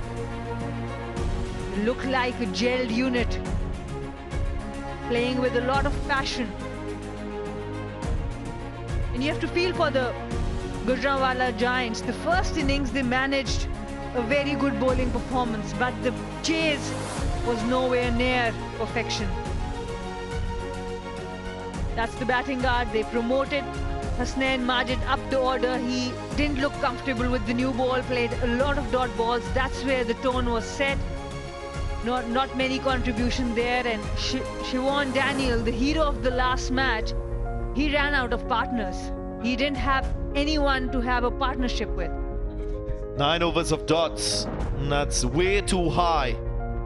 In terms of the bowlers, well, the Pacers, they bowled the first 6 overs. They set the tone to the innings with a wicket apiece, and then it paved the way for the wrist spin of Masood, 2 for 23, Kama, 2 for 21. But the real star with the ball was that of Arafat Minhas, 4 for 13 off his 2 overs, and surely one of the best bowling performances we've seen in this Pakistan Junior League. So a look at how match 9 has ended in this wonderful Pakistan Junior League. Some exciting players on show. The Sharks, they struggled to get to 131. Minhas once more top scoring with 37. And the Giants, they expected more from their batters. Siobhan Daniel, the overseas from Sri Lanka, top scoring with 28, but no one giving him support and leading them to a successful run chase. The Sharks going on to win by 44 runs. So 3 from 3 for the Sharks, and they now jump to first position. Prior to this game, they are number 2 on that table. Now they go up top with 2 games remaining, and the Gujranwala Giants in 5th position, still without points. So lots of work to be done. Remember, the top 4 teams will qualify for the playoffs. We're going to take a break, and on the other side, we should have the post-match presentation.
Quite a few firsts in this Pakistan Junior League in match number 9. 12 wickets going to the spinners. Spinners dominating with the ball. And for the first time, we see a team in the tournament be shut out for 87. The lowest total scored by a team, the Giants, having that record. They wouldn't be too proud of it. And things not going their way in this encounter. The Sharks going on to win by 44 runs. 2 points for the Sharks, and they go up top on the standings. A clean record. 2 teams without points so far in this tournament. Let's now join Sekunda Bak with the post-match presentation. Hello and welcome to the post-match presentation of match 9 of the Pakistan Junior League. And what a game we've had. The Sharks have completely outplayed their opponents, winning this match by a huge margin of 44 runs. Let's introduce you to our presentation party here, starting off with Mr. Usman Waheed. He's Director Commercial, Pakistan Cricket Board. Next to him is Mr. Waqas Ali Mahmood, Secretary, School Education Department, Punjab. Then Mr. Mohammad Ehsan, Sales Partner, Inverix Solar Energy. And in the end, Mr. Mohammad Asghar, President, Field Workers Federation, State Life Insurance Corp. Now to announce the individual awards, and I'll request Mr. Waqas Ali Mahmood to please present the PCB Batter of the Match cash award of 25,000. And this is to the man who scored 37 of 30, Arafat Minhas from the Gwadar Sharks. Brilliant performance from him once again with the bat and the ball, winning the PCB Best Batter of the Match. Next up, I'll request Mr. Mohammad Ehsan. He will present Inverix Energetic Bowler of the Match cash award of 25,000 rupees. 4 for 13 in 2 overs. Arafat Minhas again. Brilliant performance from Arafat. Mind you, he's already in the first 2 games won the Best All-Rounder of the Match. And this time around is no different. Mr. Mohammad Asghar, I'll request you to please present the State Life Best All-Rounder of the Match cash award of 50,000. His 37 of 30 deliveries and his 4 for 13 in 2 overs, Arafat Minhas. Brilliant performance from Arafat, an all-round performance in this particular match. That's the game 9 of the Pakistan Junior League. And Arafat, don't go away, because Mr. Usman Waheed will now present you the Trans Group Player of the Match trophy and cash award of 100,000, Arafat Minhas. He's won all the awards hands down today with a brilliant performance, first with the bat, making sure the side gets to 131, which was enough for tonight's game, and then 4 wickets for just 13. We'll talk to Arafat. Arfat 3 matches में 3 allrounder of the match, आज आपने सारे ही awards छीन लिए। पहले तो ये बताएं कि आपकी बैटिंग की बात करते हैं, आपको जो रोल दिया है मिडिल ऑर्डर में, आज के इस मैच को देखते हुए क्या था प्लान आपका? हाँ जी, जैसे कि मैं अल्लाह ताला का शुक्र अदा करता हूँ सबसे पहले कि मैं तीन मैच हुए हैं और तीनों में ऑलराउंडर बना। और दूसरी चीज़ कि मेरा जो टीम में रोल है वो है कि मैंने अपनी टीम को मिडल ऑर्डर्स में सपोर्ट करना है, और जो हमारे कोचिंग स्टाफ है उन्होंने हमें एक प्लान दिया हुआ है कि आपने खुला खेलना है और अपने दिल से जो आपको नेचुरल गेम है वो करनी है, जिस वजह से मैं परफॉर्म कर रहा हूँ। स्पिन का बहुत अच्छा जोर था, लेकिन ड्यू फैक्टर भी था, इतना आसान नहीं था ग्रिप करना, लेकिन आपने फिर भी 4 विकेट्स ली। थोड़ा अपना बॉलिंग के बारे में बताएं, ज़्यादा आपकी कंसंट्रेशन अपनी बैटिंग पे रहती है या बॉलिंग आपका मेन फोर्स है? जी, मैं चाहता हूं कि मैं जेन्युइन ऑलराउंडर बनूं और मैं पाकिस्तान को आगे सर्व करूं, क्योंकि आगे देख रहे हैं कि मिडल ऑर्डर में हम लोग लैग कर रहे हैं, तो मैं अपनी टीम को सपोर्ट जितना कर सकता हूँ मिडल ऑर्डर में मैं सपोर्ट करूँगा, और मैं चाहूँगा कि मैं जेन्युइन ऑलराउंडर बनूँ। चलिए, बहुत शानदार परफॉर्मेंस दी आपने, and we wish you good luck at that allrounder dream and of course in the tournament. Thank you sir. That's Arafat Minhas, winning all the awards hands down. Now I'll request the captain of Gujranwala Giants, Uzair Mumtaz, to please have a few words with us. Uzair, toss आपका था, आपने opt किया कि आप chess करेंगे। Bowling अच्छी रही, 131 gettable score है। आपने कुछ चेंजेस किए अपने ओपनिंग पेयर में भी, कहाँ लगता है आपको गलतियाँ हुई हैं इस मैच में? जी, जैसा हमने सोचा था कि हम 140 से नीचे उनको आउट करेंगे वैसा ही हुआ। बॉलिंग बहुत अच्छी रही हमारी, लेकिन अनफॉर्चुनेटली हम बैटिंग में वो नहीं कर सके। थोड़ा सा आगे आ जाइए माइक पे। जो प्लान था आपका 131 वो चेज़ कहीं समझ नहीं आया था क्योंकि पावर प्ले में के अंदर भी आपके तकरीबन 22 से 26 डॉट बॉल्स थे, तो प्रेशर ज़्यादा था चेज़ का क्योंकि स्कोर तो इतना बड़ा था नहीं। जी प्रेशर तो नहीं था मेरे ख्याल में, बॉयज़ एग्जीक्यूट नहीं कर सके जो हमने प्लान किया था कि सर्कल में 45 रन्स करेंगे, लेकिन वो कर नहीं सके। तो जीत के अलावा आपकी पहली ख्वाहिश अब क्या होगी टीम से, क्योंकि 2 मैचेस बाकी हैं, दोनों जीतना ज़रूरी है, आप अभी टूर्नामेंट से बाहर नहीं हैं। जी बस यही है कि दोबारा कॉन्फिडेंस से आएंगे और अपना 100% देंगे, इंशाल्लाह दोनों गेम्स जीतने की कोशिश करेंगे। चलिए, wish you best of luck. Thank you. Uzair Mumtaz, now I'll request the captain of the Gwadar Sharks to please come and have a few words with us, Shamil Hussain. Good win today, big win, 44 runs. We'll start off with you not leaving your leg stump exposed anymore. Yeah. It's fine, it happens, it's part of cricket. Obviously, I should have capitalized, I was in good form. But you know, it's cricket, there's ups and downs. It was a mistake on my behalf. The bowler didn't get me out. I don't think the bowler has gotten me out yet, so that's a good start. Were you totally convinced that you can defend this one? 131 wasn't really enough, and what you said at the toss that you were eyeing for 170. Yeah, obviously, if we didn't believe, then we wouldn't have won this match. You know, we obviously set the target high, which is what we always do. But you know, 130, I thought was a pretty good score. Definitely, with the first couple of overs, we bowled really, really well. And as you know, Gwadar, we don't lose. Which area would you like to, find, correct in the batting, because probably the business end of the tournament is coming? I think we've been batting well, but obviously there's ups and downs in each match. I think we cover it up with the other part, is whether it's bowling or batting. But yeah, definitely we should improve our score in the power play. That's something we should work on. But yeah, a win is a win, so they covered things up. Lovely to have someone like Arafat Minhaz as a captain. Yeah, definitely. Him and Sam Musood, I think, is very underrated. He did really, really well. Obviously, with Momin as well. You know, our whole bowling unit is really, really well. They back each other up, which is the main thing. So it's lovely to have him here. Well, enjoy your win and congratulations. Thank you. So Gwadar Sharks win match 9 by 44 runs, and that concludes the presentation. Thank you, Sikandar Butt. Well, Shamil Hussain exuding confidence. Tomorrow, big game in store for you. It's match number 10. Marathon Warriors will take on the Hyderabad Hunters. That should be a crack of the Hunters. Still searching for points.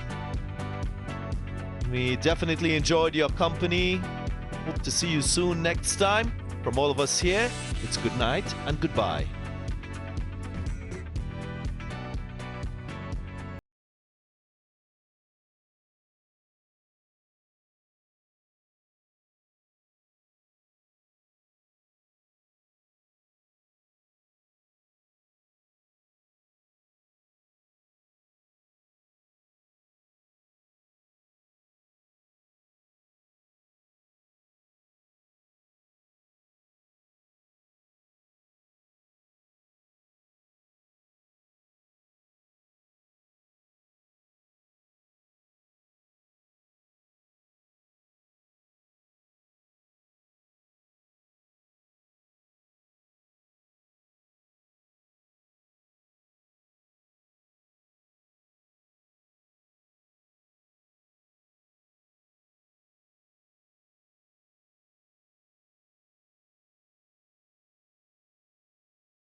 Well, what a game that was. Gwadar Sharks swam their way to victory tonight. What a turnaround that was for them after being put to bat first by the Gujranwala Giants. Let's take a look at the match summary and recap how that went. Yeah, so the Gwadar Sharks managing 131. Nothing too big there on the board, but a great performance by the all-rounder Arafat Minhas. We will come to that later. Gujranwala Giants in return just could not build the innings, and of course the Gwadar Sharks easily winning that match by 44 runs. I've got Sana, Mir and Dominic Cork here. Sana, in the build-up of the show, you spoke about supporting the underdogs tonight, and they could not, win this one. Haven't won a single match so far, so doesn't look good for them. Doesn't look good for them, and they are to be blamed, unfortunately. I think they did really well with the ball and the field, but the problem was with the batting and the batting order. I think we kept saying from ball one, in the power play, they played a lot of dot deliveries, and their best batter, Siobhan Daniel, who batted really well in the last match at number 3, he scored 81. He ran out of partners. He was demoted to number 4. So that I didn't understand at all. When you're chasing 131, you should send your best batters up. I think that's where they got wrong. Dom, your prediction came spectacularly close. You were brilliant today. You doubt me? No, I don't now. No, I just thought you'd doubt. No. I just see a settled side. I see a side that are, they know their plans. I think you're talking to the captain at the end there, Shamil Hussain. He said that a win is a win. There's still things we can do. Don't underplay Viv Richards. I know obviously Mushtaq Ahmed is coach. But to have Viv Richards jumping up and down and that inspiration, that doesn't just help the team go and win. It helps it when they're in tough situations as well. And what I like is just the way that they went about, taking, getting on with the wickets early on. And I just see that they've got plans. And the plans work because they're putting opposition batters under pressure. And then once the spinners come in, the trio of Saad Masood, Momin Kamar and Arafat Minhas. If you look at what they've done, there's 8 wickets for 56 runs, 57 runs. 8 wickets for 57 runs. That just wipes away the opposition. And it was just simply too good. And that's why. And it's easy now after this win to say that. I think these could be one of the winners. I think they're definitely going to make the final. And it wouldn't surprise me if they went on to become the first Pakistan Junior League winners. Absolutely, I can't agree more because of 3 different facts. Number 1, Sir Vivian Richards. I agree that he instilled that self-belief in the team. They are the only team who has defended 130, who have won 2 games after losing the toss, who have chased 170 plus.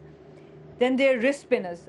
Number 1 is Sir Vivian. Wrist spinners, I think their wrist spinners are absolutely phenomenal. And then they've got really good all-rounders. So as a unit, they are a very gelled team. So these 3 things, if you have in a team, I think it's very difficult to beat a team like that. Now, Arafat Minhas, that one man who did all the damage for the Giants tonight, Sana, he spoke about being, polishing himself as an all-rounder and, of course, representing Pakistan. How special was he tonight? I think his bowling was special, his batting was special, and so was his interview. It's really good to see such a young player in Pakistan having big dreams and following up on those dreams, just not talking about it, but showing it with action. In 3 matches for the Gwadar Sharks, he has been the best all-rounder in all 3 games. That speaks volumes for him. And what speaks volumes about this is what I say at the top. Just look at them. They're a confident side. They know how to win games. Look, I think with 6 points that they're going to be definitely playing in the finals. We know that. And they're going to be, in the playoffs. And you'd expect them to be playing 1 versus 2 to go straight through to the final. Look, the bottom 2 have no points. Mathematically, they're still in this competition, but they'll need a lot of things to go their way to actually try and get them to 4 points. Remember, they've both got 2 games left and a lot of things that have to go their way. So the top 4 at the moment are quite comfortable. But remember, the top 2 have a chance, 2 chances to go straight through to the final. So do not stop watching this Pakistan Junior League. Keep watching because there's so much more excitement to come, and there's so many games as well. And hopefully more of Dom's predictions coming our way. Well, I'm not sure I always get them right, but yeah, I did say I was on commentary that I thought it would finish about the 16th over. You know, I don't want to say I was spot on and the Sharks would win, but anyway, I'll get it wrong tomorrow. Sana, you made a good point about Sir Viv, you know, his importance in the side. Now, Shoaib Malik, someone like him, you know, how must he be feeling right now, not able to, you know, register a win with the Giants? Yeah, I think it's a big issue there, because especially with Shoaib Malik there, with Ijaz Ahmed there, you would expect that the think tank would be working with the batting orders more. So hopefully they can come up with a better batting order. I think otherwise the team looked really good. Gujranwala Giants looked good today in the field. They were better with the ball as well. But with the batting order and the number of which batter to go when, I think that's where they can improve. I'm only looking over my shoulder because I can see him bowling Shoaib Malik. So he's probably saying, look, this is how we bowl. Come on, we've got to do this. But obviously he can't play. What I'm looking forward to is tomorrow's game. I think it's going to be a cracker. A cracker indeed. We're looking forward to this next clash at the Pakistan Junior League between Mardan Warriors and Hyderabad Hunters, being played tomorrow, same ground. And this one will be a thriller for sure.